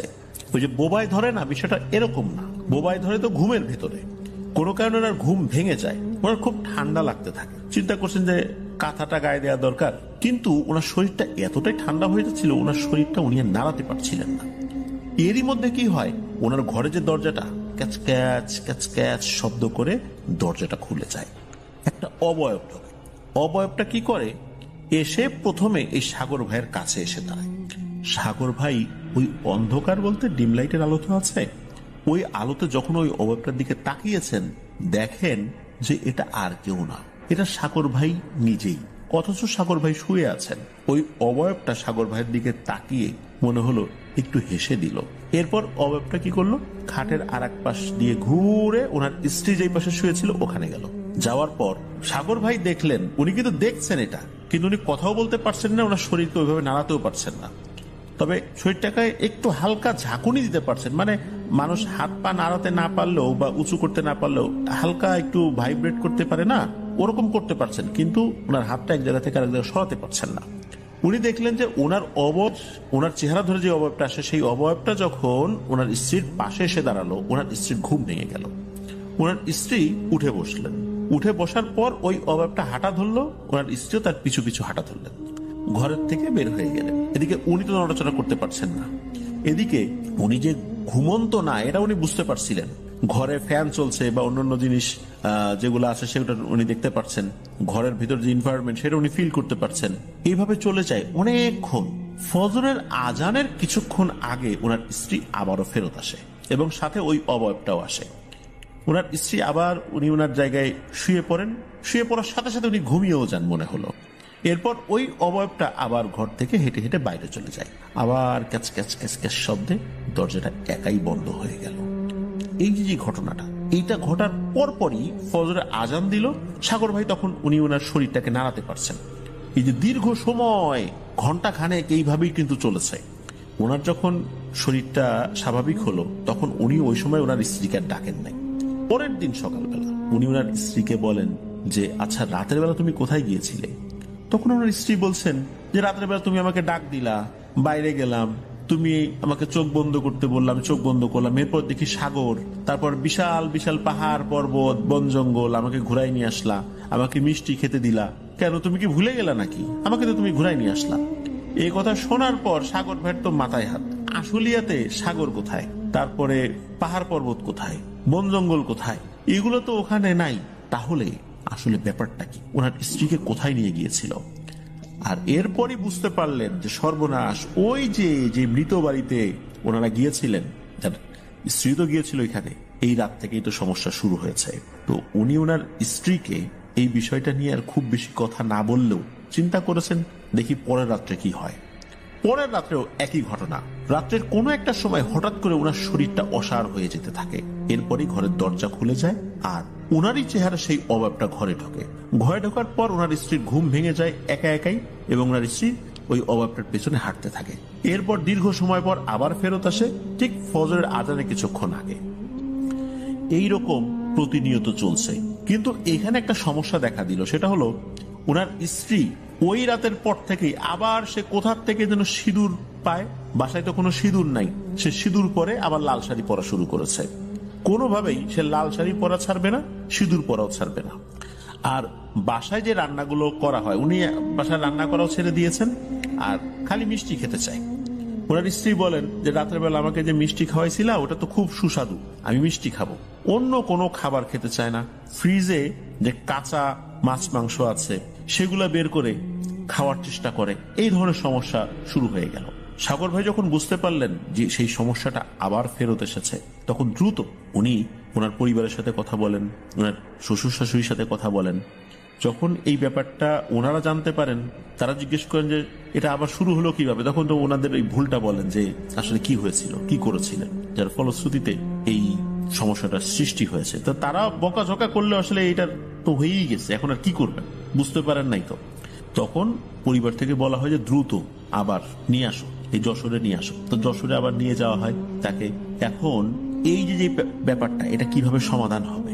এতদিন কিন্তু ওনার স্ত্রীর মুখ থেকে তেমন কোনো কথা শুনতে পান নাই। তো যশোরে নিয়ে আসার পর ওনার স্ত্রীকে বলা হয় যে, আচ্ছা বলো তো, তুমি সেদিন সন্ধ্যায় পুকুর ঘাটে কি দেখেছিলাম? প্রথমবারের মতো ওনার স্ত্রী, আগে বলেছেন যে না আমার কিছু মনে নাই, বা কিছু বলতেও পারেন না আসলে ওইভাবে। তখন ওনার স্ত্রী বলেছিলেন যে সেদিন সন্ধ্যায় আমি চুল ছেড়ে দিয়ে পুকুর ঘাটে একা একা বসেছিলাম, তো হঠাৎ করে দেখি সাদা ধুতি পরা লম্বা লম্বা চুল দাঁড়িয়ে আছে একটা লোক, মাথা গলায় অনেকগুলো মালা, মাথায় জটও আছে, চুলে জট হয়ে গেছে। এই লোকটা ওই পুকুর পাড়ে আসলো। তো হঠাৎ করে এই পারিবারিক পুকুরে সন্ধ্যার সময় একটা অপরিচিত লোক আসছে। এটা দেখার পর এই সাগর ভাইয়ের স্ত্রী বলে ওঠে, নাই আপনি কে, এই সময় পুকুরে আসছেন কেন? তো ওই লোকটা কোনো কথা না বলে পুকুরের পানিতে নেমে যায়। তো বুক অব্দি পানিতে নামার পর এই সাগর ভাইয়ের স্ত্রীর দিকে তাকিয়ে মিটমিট করে হাসেন।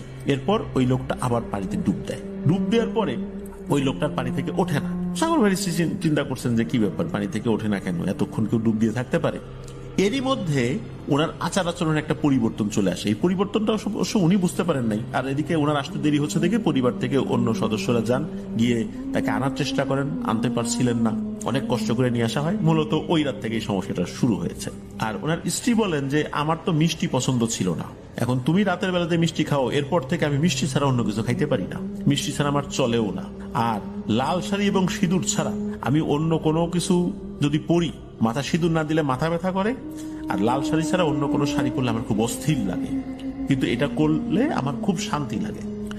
আর তুমি যখন রাতের বেলা আমাকে ডেকে নিয়ে যাও, তখন এই যে বিভিন্ন জায়গায় ঘোরাতে নিয়ে যাও, মিষ্টি খাওয়াও, আমার কাছে খুব ভালো লাগে, কিন্তু শরীরটা আমার খুব অসুস্থ লাগছে, আমি খুব দুর্বল হয়ে গেছি, এটাই ওনার স্ত্রী বলছেন। কিন্তু কিছুটা ধরেন যে একটু সেন্সে থাকা অবস্থায় যে ধরনের কথা মানুষ বলে ওইভাবে বলে, আবার কিছুটা অবচেতন মনে কথা বলে, এরকম ভাবে মনে হচ্ছে। পরিবার থেকে তারা সকলে বুঝে যান যে খুব বড় ধরনের একটা জটিলতা সৃষ্টি হয়েছে, এর থেকে মুক্তি পাওয়াটা খুবই দুরূহ ব্যাপার হয়ে যাবে। আর সাগর ভাই তো বেসরকারি একটা প্রতিষ্ঠানে চাকরি করতেন, বারবার ছুটিও নেওয়া যায় না, এরপরও কিন্তু বিভিন্ন জায়গায় দেখানো হচ্ছিল। আর এরই মধ্যে কিন্তু ওই প্রতি রাতের বেলায় সাগর ভাইয়ের স্ত্রী ঘর থেকে বেরিয়ে যেতেন। যতই পাহারা দেয়া হোক না কেন, বাড়ির বাইরে পাহারা দিলেও সাগর ভাইয়ের স্ত্রীকে দেখা যেত না, উনি যেন কোথায় হারিয়ে যেতেন। আবার ফজরের আগে চলে আসতেন, পাহারা দিয়েও তাকে রাখা যেত না।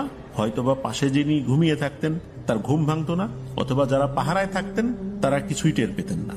এরকম ঘটনা ঘটছিল। এরই মধ্যে সাগর ভাইয়ের শ্বশুর খুঁজতে খুঁজতে এই বাগেরহাটের ওই মোল্লাহাটের ওই দিকেই একজন হুজুরের সন্ধান পান। তো তার কাছে নিয়ে যান। সব কথা যখন খুলে বলেন, তখন হুজুর কিছুক্ষণ চুপ থাকেন এবং বলেন যে আচ্ছা দেখি কি করা যায়, বিষয়টা তো এতটা সহজ বলে মনে হচ্ছে না। কারণ ওকে যে মিষ্টি খাইয়েছে এটার একটা ক্ষতিকর প্রভাব আছে। প্রথমত, অতিমাত্রায় মিষ্টি খাওয়া, যেটা সে ভাত তরকারি বাদ দিয়ে শুধু মিষ্টিই খেতে চায়, তার মানে হচ্ছে ওর রক্তে গ্লুকোজের পরিমাণ বেড়ে যাবে, এবং অতিমাত্রায় গ্লুকোজ থাকার কারণে ওর শরীরের ভিতরের যে সমস্ত অঙ্গ প্রত্যঙ্গগুলো আছে এগুলো নষ্ট হতে শুরু করবে। এইটা একটা বিষয়। আর একটা ব্যাপার হলো, এই ধরনের মিষ্টিগুলা খেলে এমন একটা ক্ষতিকর প্রভাব শরীরের সাথে মিশে যায়, যেটা ওই জিনের প্রভাব হিসাবেই মিশে যায়, এবং এরপরে ওই জিনটাকে তার থেকে আলাদা করাটা খুবই দুরূহ ব্যাপার হয়ে যায়। তারপরও চেষ্টা করে দেখি কি করা যায়। তো এরপরে হুজুর কি করেন, উনি একটু ভিন্ন ধর্মী চিকিৎসা শুরু করেন। সেটা হলো, সাগর ভাইয়ের স্ত্রীকে উনি পাশে বসিয়েছেন, তখনও কিন্তু লাল শাড়ি পরা, মাথায় সিঁদুর লাগানো। আর শুরুতেই বলেছি এবং বিভিন্ন সময় বলেছি, সিঁদুর যে কোত্থেকে উনি পান এটা ওনার পরিবার থেকেও জানে না। আর ওই যে হুজুর, উনি কি করেছেন, সাগর ভাইয়ের যিনি শ্বশুর তাকে পাশে বসিয়েছেন। সাগর ভাইয়ের স্ত্রী উনি পাশে বসে আছেন, কিন্তু ট্রিটমেন্টটা করবেন সাগর ভাইয়ের শ্বশুরকে দিয়ে। উনি কিছু দোয়া পড়ে সাগর ভাইয়ের শ্বশুরকে ফু দেন এবং বলেন আপনি চোখ বন্ধ করবেন, চোখ বন্ধ করেই আপনি কথা বলবেন আমার সাথে, আর কি হয় না হয় আপনি জানাবেন, আমি যখন বলবো তখনই শুধু প্রশ্নের উত্তর দিবেন। আমি ওই যে এই পিশাচটা, ওই পিশাচটাকে হাজির করার চেষ্টা করলেও ও হাজির হবে না, কারণ ও অন্য ধর্মী একটা পিশাচ। ওকে হাজির করাটা খুবই কঠিন ব্যাপার। আর হাজির হওয়ার সাথে সাথে ওরা যে কোনো ধরনের একটা বিপদ ঘটায়। এমনও হতে পারে যে আপনার মেয়ের শরীরে হাজির করার পর সে আপনার মেয়ের শরীরের ভিতরের কোনো একটা অর্গান সাথে সাথে নষ্ট করে দিয়ে বের হয়ে চলে যেতে পারে। তখন আপনার মেয়ে জাগাতে মারা যাবে, তখন হিতে বিপরীত হবে। সুস্থ করার জন্য আনার পর আপনার মেয়েকে চিরতরে হারাবেন। এই জন্য আপনার মেয়ের শরীরে হাজির করাবো না, ভিন্ন পদ্ধতিতে হাজির করাবো। তখন এই সাগর ভাইয়ের শ্বশুরকে সামনে বসানোর পর ওই হুজুর তিনি তার মতো করে রুকিয়া করতে শুরু করেন। হঠাৎ করে সাগর ভাইয়ের শ্বশুরের শরীর একটু ঝাঁকি দেওয়া শুরু করে, মনে হচ্ছে উনি কাঁপছেন। আসলে সাগর ভাইয়ের শ্বশুরের শরীরে যে জিনটা হাজির হয়েছে বিষয়টা এরকম না। তখন হুজুর বলেন যে জনাব, আপনি কিছু দেখতে পাচ্ছেন? তখন সাগর ভাইয়ের শ্বশুর বলেন, হ্যাঁ আমি দেখতে পাচ্ছি। চোখ বন্ধ করে বলতেছেন যে আমি দেখতে পাচ্ছি, আমি ধুতি পরা বেশ মোটা সোটা একটা লোককে দেখতে পাচ্ছি, যার মাথার চুল আছে বড় বড়, আর মাথার চুলে জট, দাড়িও আছে, দাড়িতেও জট আছে মনে হচ্ছে, আর গলায় অনেকগুলো মালা। এই লোকটা আমার দিকে তাকিয়ে মিটমিট করে হাসছে। তখন সাগর ভাইয়ের শ্বশুর বলেন যে আপনি তাকে বলেন যে আমার মেয়েকে ছেড়ে চলে যাও। আপনি বাবা হিসাবে তাকে অনুরোধ করবেন, আমি তো ওর বাবা না, কিন্তু আপনি বাবা হিসাবে অনুরোধ করবেন। ও অনুরোধ রক্ষা না করলে আমার কাজ আমি করব। তখন অদ্ভুত ব্যাপার হলো, এই যে সাগর ভাইয়ের শ্বশুর, উনি তখন চুপ হয়ে যান। চুপ হয়ে যাওয়ার পর উনি কিছুক্ষণ পর বলে ওঠেন যে হুজুর, আমি তো ওকে বললাম, ও তো কথা শোনে না, ও বলে সে যাবে না, সে আমার মেয়েকে নিয়ে চলে যাবে। এই যে উনি চুপ হওয়ার পর ওই অবয়বটার সাথে কথা বলছেন, এটা কিন্তু কেউ শুনতে পাচ্ছে না। আশেপাশে কিন্তু অনেক লোক তখন আছে, তারাও কিন্তু কেউ কিছু দেখতে পাচ্ছে না। উনি একটা অদ্ভুত জগতে চলে গিয়েছেন, যেই জগতে ওই অবয়বটার সাথে তার যোগাযোগ হচ্ছে। তো হুজুরকে বলেন যে ও তো কথা শোনে না, ও যাবে না। আর হুজুর বলেন আপনি আবারও অনুরোধ করেন। তখন উনি নাকি আবারও অনুরোধ করেন। তখন ওই অবয়বটা বলে যে না, আমি যাব না। আমি এই বাড়িতে 350 বছর ধরে আছি। মূলত এই জায়গাটা আগে জঙ্গল ছিল, এখন কিছুটা পরিষ্কার হয়েছে। তো 350 বছর ধরে আমি এই এলাকায় আছি, কারো কোনো ক্ষতি করি নেই, কারো কোনো ক্ষতি করার ইচ্ছাও নেই। কিন্তু আমার চলার পথে এই ঠিক সন্ধ্যার সময় ও চলে আসছে, এই কারণেই মূলত আমি ওর উপর প্রভাব বিস্তার করছি। আর ওকে না মারা পর্যন্ত আমি যেতে পারবো না। আর ওকে যে মিষ্টিটা খাইয়েছি, এটা সাধারণ কোনো মিষ্টি না। এই মিষ্টি খাওয়ানোর মাধ্যম দিয়েই আমার প্রভাব ওর রক্তে মিশে গেছে। ওর থেকে আমাকে আলাদা করতে গেলে ও মারা যাবে। এখন সিদ্ধান্ত তোমাদের, কি করবা। আর এ সমস্ত করে লাভ হবে না। যা পারার তোমরা করতে পারো, যা করার করতে পারো, কোনো লাভ নাই। ওই অভাবটা বলছে আর কি। তখন ওই হুজুরকে যখন উনি ওই চোখ বন্ধ করে বলেন যে ওকে তো বললাম ও এই ধরনের কথাবার্তা বলতেছে, তখন হুজুর বলেন ঠিক আছে, আপনি ওই অভাবটাকে চলে যেতে বলেন, এখন আমি আমার কাজ করতেছি।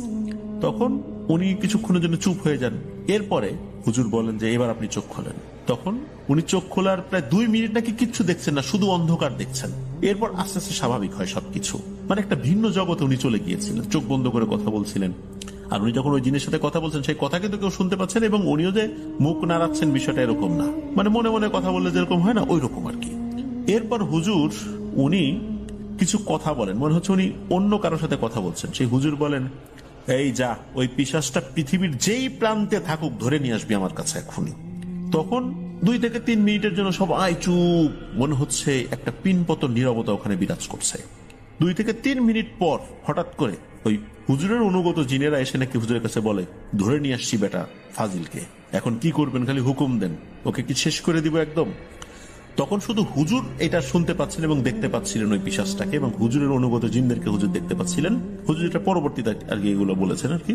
তখন ওই হুজুর যখন পিশাচ জিনকে বলেন যে এই তোর কিন্তু শেষ সুযোগ, তুই ছেড়ে যাবে কিনা বল, তা না হলে কিন্তু তোর পরিণতি খারাপ, নিশ্চয়ই বুঝতে পারছিস এতক্ষণে। তখন ওই জিনটা বলে যে আমাকে কোনো ক্ষতি করার চেষ্টা করলে আমার আত্মীয় স্বজন কি এই মেয়েকে আস্ত রাখবে? তখন হুজুর বলে সেটা আমি দেখে নেব, তুই যাবি কিনা বল। তখন ওই পিশাচটা বলে না, আমি যাব না। তখন হুজুর তার অনুগত জিনদেরকে বলেন, ওকে এক্ষুনি বোতল বন্দি করে বঙ্গোপসাগরের সবচেয়ে গভীরতম স্থানে রেখে আসবা, যেন কোনোভাবেই ও আর উঠে আসতে না পারে। আর এত গভীরে রাখবা যে যারা মাছ ধরতে যায়, জেলেদের যে জাল, ওই জালও ওই জায়গার ধারে কাছেও পৌঁছায় না, কোনো কারণে জালে উঠে আসতে পারে। তখন ওই জিনেরা নাকি ওটাকে বোতল বন্দি করে বঙ্গোপসাগরের গভীরতম একটা স্থানে ওই বোতলটাকে রেখে আসছিল। এরপর থেকে আস্তে আস্তে এই যে সাগর ভাইয়ের স্ত্রী, উনি স্বাভাবিক হয়ে যান। মূলত এরপরে ওনাকে কিছু তেল পরা, পানি পরা দেয়া হয়, এগুলো মালিশ করতে বলা হয়, কিছু নিয়ম কানুন মেনটেন করতে বলা হয়। আল্লাহর রহমতে এরপরে সুস্থ হয়ে যান। তো এখন কিন্তু উনি সুস্থ আছেন আলহামদুলিল্লাহ। তো এটি ছিল ঘটনা।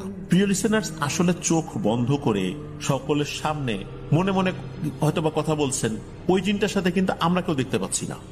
শুধু হুজুর যখন বলেন তখন উনি চোখ বন্ধ করে যে কথাটা বলেন, এটা আশেপাশের লোকজন শুনতে পারে। এই যে ট্রিটমেন্টটা, সরাসরি যোগাযোগটা, এই ধরনের ঘটনাগুলো আসলে আমরা খুব কম পাই। আলহামদুলিল্লাহ, সাগর ভাইয়ের স্ত্রী উনি এখন সুস্থ হয়েছেন। প্রিয় লিসেনার্স, এখানে একটি বিষয় আপনারা অনেকেই জানেন, তারপরও বলি। ভরা সন্ধ্যায়, তারপরে অনেক মধ্যরাত্রে, ভর দুপুর বেলা বাচ্চা বা নারীরা তারা বাড়ি থেকে জরুরি দরকার ছাড়া বের হবে না, বিশেষ করে এই ধরনের পুকুর পাড়, ঝোপ জঙ্গল, শ্মশান, কবরস্থানের আশেপাশে এই জায়গা, তারপর বিভিন্ন ডোবা নালা, নোংরা স্থানে যাওয়া যাবে না। তাহলে কিন্তু সেখানকার দুষ্টু পিশাচ জিনেরা বাচ্চা এবং মহিলাদেরকে আক্রমণ করে। শুধু বাচ্চা মহিলাদেরকে আক্রমণ করে বিষয়টা এরকম না, পুরুষদেরকে আক্রমণ করে। এই জন্য এই সময়গুলো আমরা মেনটেন করব। আর যদি একান্ত যেতেই হয় সেক্ষেত্রে অবশ্যই দোয়া পরে শরীরে ফু দিয়ে রাখবো। ইনশাল্লাহ এই ধরনের সমস্যা থেকে আল্লাহ আমাদেরকে হেফাজত করবেন। প্রিয় লিসেনার্স, চলুন আমরা চলে যাব আমাদের এবারের ফ্রাইডে স্পেশাল এপিসোডের তৃতীয় এবং শেষ ঘটনায়। আশা করছি আমাদের শেয়ার করা দুটি ঘটনা আপনাদের ভয়ের শিহরণ জাগাতে সক্ষম হয়েছে এবং ইনশাল্লাহ এই ঘটনাটিও আপনাদের ভয়ের শিহরণ জাগাবে। চলুন মূল ঘটনাতে চলে যাই। এই ঘটনাটি মাশফিক ভাইকে যিনি দিয়েছেন তার নাম হচ্ছে জসিম, আর জসিম ভাইয়ের নানুর সাথে ঘটনাটি ঘটেছে। ঘটনাটি শুরু হয়েছিল 1950 সালের দিক দিয়ে, আর যার সাথে ঘটেছে তার নাম হচ্ছে রহিমা বেগম। তো রহিমা বেগমের জন্মের সময় থেকেই তার সাথে কিছু জিন থাকতো। রহিমা বেগম খুব ছোটবেলা থেকেই একা একা খেলতো, হাসতো, উপরের দিকে তাকিয়ে থাকতো। এসব দেখে রহিমা বেগমের বাবা রহিমা বেগমকে কবিরাজের কাছেও নিয়ে যান। কবিরাজ তার জিনদের মাধ্যমে জানতে পারেন যে রহিমা বেগম যখন গর্ভে ছিলেন তখন থেকে 8টা জিন এই রহিমা বেগমকে ফলো করত। মায়ের পেটে থাকায় তার উপর ওইভাবে প্রভাব বিস্তার করতে পারত না, কিন্তু রহিমা বেগম পৃথিবীতে ভূমিষ্ঠ হওয়ার পর থেকে মূলত 8টা জিন তার সাথে আছে। এর ভেতরে 4টা জিন আছে মুসলিম, যারা রহিমা বেগমের ভালো চায়, আর 4টা জিন তারা অন্য কোন একটা ধর্ম পালন করে কি করে না, জানা যায় যে তারা কোনো ধর্মই পালন করে না, তবে তারা দুষ্টু। তো এরা অবশ্য কি উদ্দেশ্যে রহিমা বেগমের সাথে আছে এটা কিন্তু ওভাবে জানা যায় না, তবে এই 4টা জিন যে তার ভালো চায় না এটা পরিষ্কার। তো কবিরাজ এই বিষয়টা এরকম করেই বলে দেন আর কি। কবিরাজ রহিমা বেগমকে কিছু নিয়ম কানুন মানতে বলেন, আর উনি এটাও বলে দেন যে এই নিয়ম কানুনের কার্যকারিতা যে কতদিন থাকবে এটা আসলে বলা মুশকিল, তবে রহিমা বেগমকে সবসময় চোখে চোখে রাখতে হবে, আর বিবাহের বয়স হলেই তাকে বিয়ে দিতে হবে। তো এইভাবেই কবিরাজ কিছু পরামর্শ দিয়ে দেন। তো রহিমা বেগমকে তার বাবা বাড়িতে নিয়েও আসেন কবিরাজের ওখান থেকে। আর 50-এর দশকের ঘটনা হওয়ায় ওই সময়ে কবিরাজের নাম কি, ঠিকানা কোথায়, এগুলো আসলে বলাটা খুব কঠিন ছিল, যার কারণে জসিম ভাই মাশফিক ভাইকে এটা বলতেও পারেননি। তো যাই হোক, ঘটনাটি রহিমা বেগম তার নাতি নাতিদের কাছে বলেছেন এবং এই জসিম ভাইয়ের মা, খালা, মামারা সবাই এই বিষয়টা জানে। তো আমরা মূল ঘটনাতে আবারও যাই। তো এইভাবেই তো রহিমা বেগমের জীবন কাটতে থাকে, দিন যায়, মাস যায়, বছর যায়। এর ভিতরে কোনো ধরনের ভয়ের ঘটনা যে ঘটেছে বিষয়টা এরকম না। রহিমা বেগম বড় হতে থাকে। সালটা 1965-66 এরকম একটা সময় হবে আর কি। তো রহিমা বেগমের বাবা তাদের গ্রাম থেকে 2টা গ্রাম পরে একটা ছেলের সাথে রহিমা বেগমের বিয়ে ঠিক করেন। ছেলেদের অবস্থা মোটামুটি ছিল আর কি, কিন্তু রহিমা বেগমদের অবস্থা অতটা ভালো ছিল না। তার ওই সময় প্রেক্ষাপটে কিন্তু গ্রামের মেয়েদের অনেক অল্প বয়সে বিয়ে হয়ে যেত। তো দুই পরিবারের সম্মতিতেই রহিমা বেগমের বিয়ে হয়ে যায়, সবকিছু ঠিকঠাক মতো সমাপ্তও হয়। রহিমা বেগমের স্বামীর নাম হচ্ছে আনসার আলী। তো বিয়ের পর রহিমা বেগমের ঘর সংসার ঠিকঠাক মতো চলছিল। একদিন রাত্রে রহিমা বেগমের স্বামী ওয়াশরুমে যাওয়ার জন্য যখন বাইরে বের হয়েছেন, কারণ ওই সময় তো আর অ্যাটাচ ওয়াশরুম ছিল না, গ্রামে তো এখনো ওয়াশরুম গুলো বাইরে আর কি। তো রহিমা বেগমের স্বামী একটা কুপি নিয়ে বের হয়।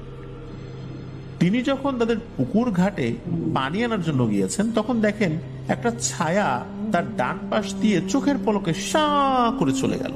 তিনি একটু অবাকও হলেন, এরপর চারপাশে তাকালেন, দেখলেন কিছুই নাই।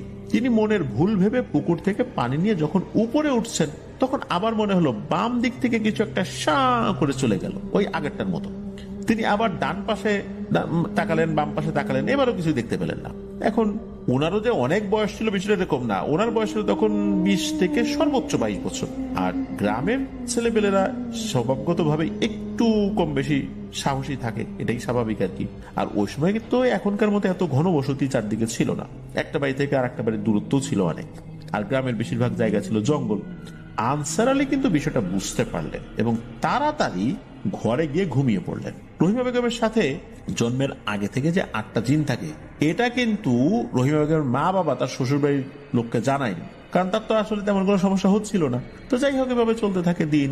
কয়েক মাসের মধ্যেই রহিমা বেগম সন্তান সম্ভবা হন। এরপর থেকেই মূলত ঝামেলাটা শুরু হয়। রহিমা বেগম বিয়ের আগে তার সাথে থাকা জিনদের কয়েকবার যদিও বা দেখেছেন, তাদের উপস্থিতিও টের পেয়েছেন, কিন্তু তাদের সাথে কখনো সাক্ষাৎ হয়নি, বা সাক্ষাৎ হলেও মানে ওইভাবে একদম কাছাকাছি এসে কথাবার্তা বলা, ওইটা হয়নি আর কি। আর কোনো মানুষকে ইচ্ছা করে জিনের সাথে সাক্ষাৎ করতে চাইবে? নিশ্চয়ই না। তো একদিন রাতে রহিমা বেগম ওয়াশরুমে যাওয়ার জন্য বাইরে বের হয়েছেন। তো ওঠার সময় তিনি তার স্বামীকে ডেকেছেন। তো তার স্বামী ঘুমের ঘরে বলছে, আচ্ছা তুমি যাও, আমি কুপি নিয়ে আসতেছি, তুমি আগাতে থাকো। তো রহিমা বেগম কুপি নিয়ে ওয়াশরুমে গিয়েছেন, আর ওয়াশরুমটাও ছিল বাড়ির পেছন দিকে। তো ওয়াশরুম থেকে বের হয়ে ঘরের দিকে যখন উনি আবার ফিরছেন, তখন হঠাৎ করে মনে হলো কোন ধরনের বাতাস ছাড়াই ধপ করে তার কুপিটা নিভে গেল। বাতাসে নিভে গেলেও কিন্তু প্রথমে কুপিটা একটু আলোটা একটু কমে যায় এরকম ভাব, তারপর নিভে যায়। কিন্তু খুব দমকা বাতাসে যদি নিভে যায় তখন কিন্তু একদম ধপ করে নিভে যায়। আর দমকা বাতাসটা তো যদি আসে তাহলে তো সেটা শরীরেও লাগবে, কিন্তু ওরকম কিছু ছিল না। মনে হলো কেউ তার মুখটা ওই কুপির খুব কাছে দিয়ে খুবই জোর একটা ফু দিয়েছে, নিভে গেছে। এরকম হলে যেমনটা হয় আর কি, হঠাৎ করে নিভে যায় ওরকম। তো রহিমা বেগম বেশ অবাক হয়ে যান, চারপাশে বাতাস নাই অথচ কুপি কিভাবে নিভে গেল। হঠাৎ করে পেছন থেকে রহিমা বলে কারোর ডাক শোনা যায়। ডাক শুনে তো রহিমা বেগম চমকে ওঠেন। এত রাত্রে পেছন থেকে নিশ্চয়ই কোনো মানুষ তাকে ডাক দেয়নি। এইটা কিন্তু রহিমা বেগম বুঝতে ভুল করেন নাই। উনি তো গ্রামের মেয়ে, তাই এই বিষয়টা বুঝতে তার কোনো সমস্যা হয়নি। সাহস করে রহিমা বেগম পেছনে ফিরে তাকান। তাকে দেখেন সাদা পাঞ্জাবি পরা, বড় বড় সাদা দাড়ি, মাথায় পাগড়ি, মুখটা ঠিক মতো বোঝা যাচ্ছে না। তো রহিমা বেগম ওই লোকটার দিকে তাকিয়ে থাকেন। তখন ওই অবয়বটা বলে ওঠে, রহিমা তুই ভয় পাস না, আমি তোর জন্মের আগে থেকেই তোর সাথে থাকি। আমরা চারজন ভালো জিন তোর সাথে থাকি মা, তবে তোর সাথে শক্তিশালী চারটা খারাপ জিনও থাকে। তোর গর্ভে সন্তান আসছে, তুই এখন থেকে খুব সাবধানে থাকিস। এর থেকে বেশি কিছু তোকে বলতে পারবো না, কারণ সবসময় তো তোকে পাহারা দিয়ে রাখতে পারবো না, তোকে নিজে থেকেও সতর্ক থাকতে হবে। এই বলে ওই লোকটা হঠাৎ করে রহিমা বেগমের সামনেই হাঁটতে হাঁটতে অন্ধকারে মিলিয়ে যায়। তো রহিমা বেগম কিন্তু কোনো চিৎকার চেঁচামেচি করে নাই, খুব শান্তভাবে ওই লোকটার কথা শুনেছে। আর ওই লোকটাও খুবই স্বাভাবিকভাবে কথা বলেছে, 8-10টা মানুষ যেভাবে কথা বলে, কোনো গম্ভীর কণ্ঠ না, খুব মোলায়েম কণ্ঠে কথা বলেছে, আর তাকে ভয়ও দেখায় নাই। তো ওদিকে রহিমা বেগমের স্বামী ঘুমের ভিতরে বলছে, তুমি যাও আমি আসতেছি, কিন্তু উনি কিন্তু আর ঘুম থেকে উঠতে পারেন নাই। ঘুমের ভিতরে বলছে তো, ও বলার পর উনিও ঘুমাই গেছেন, সে তো আর বাইরেও বের হন নাই। তখন রহিমা বেগম ঘরে ঢুকে কাউকে কিছু না বলে ঘুমিয়ে যান। এভাবে চলতে থাকে দিন। একদিন রাতের বেলা রহিমা বেগম ঘুমিয়ে আছেন। তো তিনি স্বপ্নে দেখেন একটা কালো অবয়ব, মুখটা ঢাকা, তার সামনে দাঁড়িয়ে আছে। কি বিভৎস তার মুখ, ঢাকা থাকলেও কিন্তু মানে একদম যে বোঝা যাচ্ছে না বিষয়টা এরকম না, তবে চেহারাটা পুরোপুরি বোঝা যাচ্ছে না, কিছুটা বোঝা যাচ্ছে। এই অবয়বটার জিহবা তার মুখ থেকে বের হয়ে পেট অবধি চলে আসছে। ওই অবয়বটা বলে ওঠে, কিরে রহিমা, আমাকে চিনতে পেরেছিস? বহুদিন ধরে আমরা তোকে চোখে চোখে রাখি, কারণ আমরা তোর সন্তানকে খাবো। আমাদের সেই অপেক্ষা প্রায় শেষ হতে চলেছে। এই বলে ওই অবয়বটি খুবই বাজেভাবে হাসতে থাকে এবং স্বপ্নের ভিতরে অদৃশ্য হয়ে যায়। তখন রহিমা বেগম হুড়মুড়িয়ে ঘুম থেকে উঠে পড়ে। উঠে তার স্বামী আনসার আলীকে ডেকে তুলে স্বপ্নে যেটা দেখেছেন সেটা খুলে বলেন। এটা শোনার পর আনসার আলী বলে, আরে মানুষ তো অনেক কিছু স্বপ্ন দেখে, এটা নিয়ে চিন্তা করার কি আছে, শুয়ে পড়ো শুয়ে পড়ো। কিন্তু রহিমা বেগমের মনের ভিতর নানান চিন্তা ঘুরপাক খেতে থাকে, কারণ তাকে কিন্তু রাতের বেলা ওই যে ওই অবয়বটা এসে বলেছিল যে সাবধানে থাকতে, তারপর আবার স্বপ্নে এটা দেখলেন। তো এইভাবে কেটে যায় আরো কয়েকটা দিন। গর্ভের সন্তান পেটের মধ্যে বড় হতে থাকে, সবকিছু ঠিকঠাকই চলছিল। কিন্তু তখনও আনসার আলী জানতো না যে তার স্ত্রীর সাথে 8টা জিন রয়েছে। একদিন রাতে রহিমা বেগম আর আনসার আলী ঘুমিয়ে আছেন। হঠাৎ করে রহিমা বেগমের পেটে ব্যথার জন্য ঘুম ভেঙে যায়। ঘুম ভেঙে রহিমা বেগম দেখেন যে ঘরের জানালার ফাঁকা দিয়ে একটা লম্বা হাত ঘরে এসে রহিমা বেগমের পেটের উপর মালিশের মতো হাত বুলাচ্ছে। এটা দেখে রহিমা বেগম মারাত্মক ভয় পান। বাইরে চাঁদের আলো থাকায় সেই আলো ঘরের বিভিন্ন ফাঁকা দিক দিয়ে ঘরের ভিতরে প্রবেশ করায় ভিতরে আবছা আবছা কিন্তু দেখা যাচ্ছিল। তো এটা দেখার পর রহিমা বেগম সহ্য করতে না পেরে প্রচন্ড জোরে দিয়েছেন এক চিৎকার। এই চিৎকারের শব্দ শুনে আনসার আলী, তারপর অন্য ঘরে থাকা আনসার আলীর মা বাবা ভাই বোন সবার ঘুম ভেঙে যায়। সবাই রহিমা বেগমের কাছে ছুটে আসে। সবাই আসলে আনসার আলী রহিমা বেগমকে বলে, তুমি চিৎকার দিলে কেন? তখন রহিমা বেগম ঘুম থেকে উঠে কি দেখেছে সেটা সবাইকে খুলে বলে। রহিমা বেগমের শাশুড়ি শ্বশুর বিষয়টা শুনে খুব চিন্তিত হয়ে পড়েন। তারা গ্রামের মানুষ, এসব বিষয় বুঝতে কিন্তু তাদের সমস্যা হওয়ার কথা না, তারা বুঝেও গিয়েছিল কোনো প্যারানরমাল সমস্যা রয়েছে। তখন সবাই মিলে রহিমা বেগমকে সান্ত্বনা দেন এবং ঘুমিয়ে পড়তে বলেন। সকালবেলা রহিমা বেগমের বাড়িতে খবর পাঠানো হয়। রহিমা বেগমের মা বাবা আসলে তাদেরকে পুরো বিষয়টা খুলে বলা হয়। তখন তারা বুঝতে পারেন বিষয়টা কি হচ্ছে। তখন রহিমা বেগমের মা বাবা তার সাথে থাকা জিনদের পুরো ঘটনা খুলে বলেন এই আনসার আলী এবং তার মা বাবাকে। তারা এসব শুনে অনেক চিন্তায় পড়ে যান। তখন সবাই মিলে সিদ্ধান্ত নেন ভালো কবিরাজ দেখানো। এভাবে কবিরাজ খুঁজতে খুঁজতে কয়েকটা দিন কেটেও যায়। হঠাৎ একদিন রাতে রহিমা বেগমের পেটে ব্যথা হয় আবারও। 2 ঘন্টা পর সেটা কমেও যায়। এর 2-3 দিন পর থেকে রহিমা বেগম তার গর্ভে যে সন্তানটা রয়েছে তার অস্তিত্ব আর বুঝতে পারছে না। তখন তাকে হসপিটালে ডাক্তারের কাছে নেওয়া হলে ডাক্তার তৎকালীন বিভিন্ন পরীক্ষা করে জানায় তার গর্ভের কোনো সন্তানই নাই এবং এতদিন তার যেটা মনে হয়েছে এটা নাকি ফলস প্রেগনেন্সি। তো মেডিকেল সায়েন্সে এই বিষয়টা আছে, ফলস প্রেগনেন্সি। তো ডাক্তার বলেন যে আপনার আসলে ফলস প্রেগনেন্সি হয়েছিল, কোনো গর্ভে আপনার সন্তানই ছিল না এবং কোনো আলামতই নেই। এসব কথা শুনে রহিমা বেগম আর আনসার আলী সহ তাদের পরিবার তো কান্নায় ভেঙে পড়েন। পরে তারা একজন ভালো মানের কবিরাজের শরণাপন্ন হন। কবিরাজকে সকল ঘটনা খুলে বললে সে একটু সময় নেয় আর কি। সে সময় নিয়ে তার জিনের মাধ্যমে যেটা জানতে পারে সেটা শুনে সবাই চমকে ওঠেন। কবিরাজ জানান যে রহিমা বেগমের সাথে থাকা 4টা খারাপ জিন তার গর্ভে থাকা সন্তানকে খেয়ে ফেলেছে। তারা রহিমা বেগমের কোন সন্তানকেই দুনিয়াতে ভূমিষ্ঠ হতে দেবে না, গর্ভে থাকা অবস্থায় তারা খেয়ে ফেলবে, এটাই তাদের সিদ্ধান্ত। আর কোনো কিছুর বিনিময়েও তারা এই সিদ্ধান্তকে পাল্টাবে না। আর যারা এগুলো কাটাতে চাইবে তাদের মৃত্যু ঝুঁকি রয়েছে। তখন সবাই কবিরাজের কাছে অনেক অনুরোধ করেন কিছু একটা সমাধান করতে। তখন কবিরাজ কিছু আমল শিখিয়ে দেন আর পানি পড়া, তেল পড়া, এরকম কিছু জিনিস দিয়েছিলেন আর কি। সাথে এটাও বলে দেন যে কতদিনের কার্যকারিতা থাকবে সেটা কিন্তু বলতে পারবো না, আল্লাহ চাইলে ইনশাল্লাহ একদিন এই সমস্যার সমাধান হবে। এভাবে চলতে থাকে দিন। কয়েক মাস কেটে যায়। এর ভিতর রহিমা বেগম আবার গর্ভবতী হয়ে পড়েন। পরিবারের সবাই এবার খুব সাবধানতা অবলম্বন করতে থাকেন। একদিন রহিমা বেগম রাত্রে ঘুমিয়ে আছেন। তখন সে স্বপ্নে দেখেন যে সাদা পাঞ্জাবি পরা এক লোক তাকে বলছে, রহিমা তুই সাবধানে থাকিস মা, তোর অনেক বিপদ, ওরা তো সব সন্তানকে খেয়ে ফেলতে চায়, তুই সাবধানে থাকিস। তখন রহিমা বেগমের ঘুম ভেঙে যায়। স্বপ্নে কি দেখেছে সে তার স্বামী আনসার আলীকে খুলে বলেন। আনসার আলী এবার বিষয়টা নিয়ে চিন্তিত হয়ে পড়েন। তিনি বুঝতে পারেন যে সামনে তার নতুন কোনো বিপদ আসছে। এভাবে কেটে যায় আরো কিছুদিন। একদিন রাত্রে সবাই ঘুমিয়েছিলেন। হঠাৎ গভীর রাত্রে রহিমা বেগমের ঘুম ভেঙে যায়। রহিমা বেগম ঘরের জানালা দিয়ে চাঁদের আলোতে দেখতে পান জানালার পাশে কয়েকটা কালো ছায়া দাঁড়িয়ে আছে। রহিমা বেগম এটা দেখে অনেক ভয় পান। তখন আনসার আলীকে ঘুম থেকে ডেকে তোলেন। আনসার আলী ঘুম থেকে উঠে জানালার দিকে তাকিয়ে একই জিনিস দেখে। হঠাৎই চোখের সামনে ওই কালো ছায়াগুলো অদৃশ্য হয়ে যায়। আনসার আলীও প্রথমবারের মতো এই ধরনের জিনিস দেখে উনিও অনেক ভয় পান।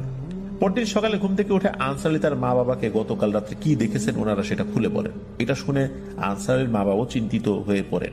সবাই মোটামুটি বুঝতে পেরেছিলেন যে সামনে কিছু একটা ভয়ানক হতে যাচ্ছে।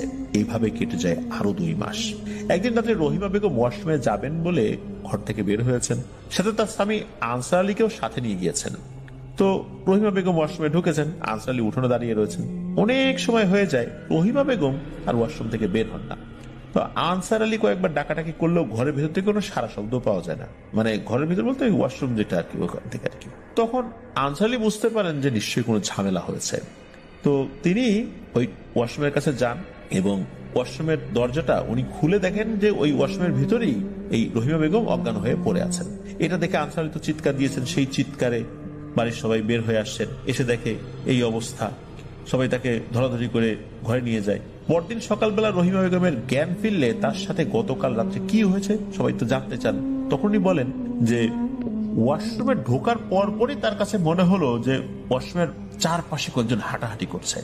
তো উনি ওয়াশরুমের কিছু কিছু জায়গাতে ফাঁকা থাকে, ওই ফাঁকা জায়গা দিয়ে তাকিয়ে দেখার চেষ্টা করেছেন যে আসলে ব্যাপারটা কি। তো উনি দেখেন যে 3 থেকে 4টা কালো ছায়া একবার ডানে যাচ্ছে একবার বাইরে যাচ্ছে, কিন্তু বাইরে আনসার আলীকে দেখা যাচ্ছে না। উনি কিন্তু দেখার চেষ্টা করছেন বাইরে তার স্বামী তো দাঁড়িয়েছিলেন, তিনি আছেন কিনা, কিন্তু তাকে দেখা যাচ্ছে না।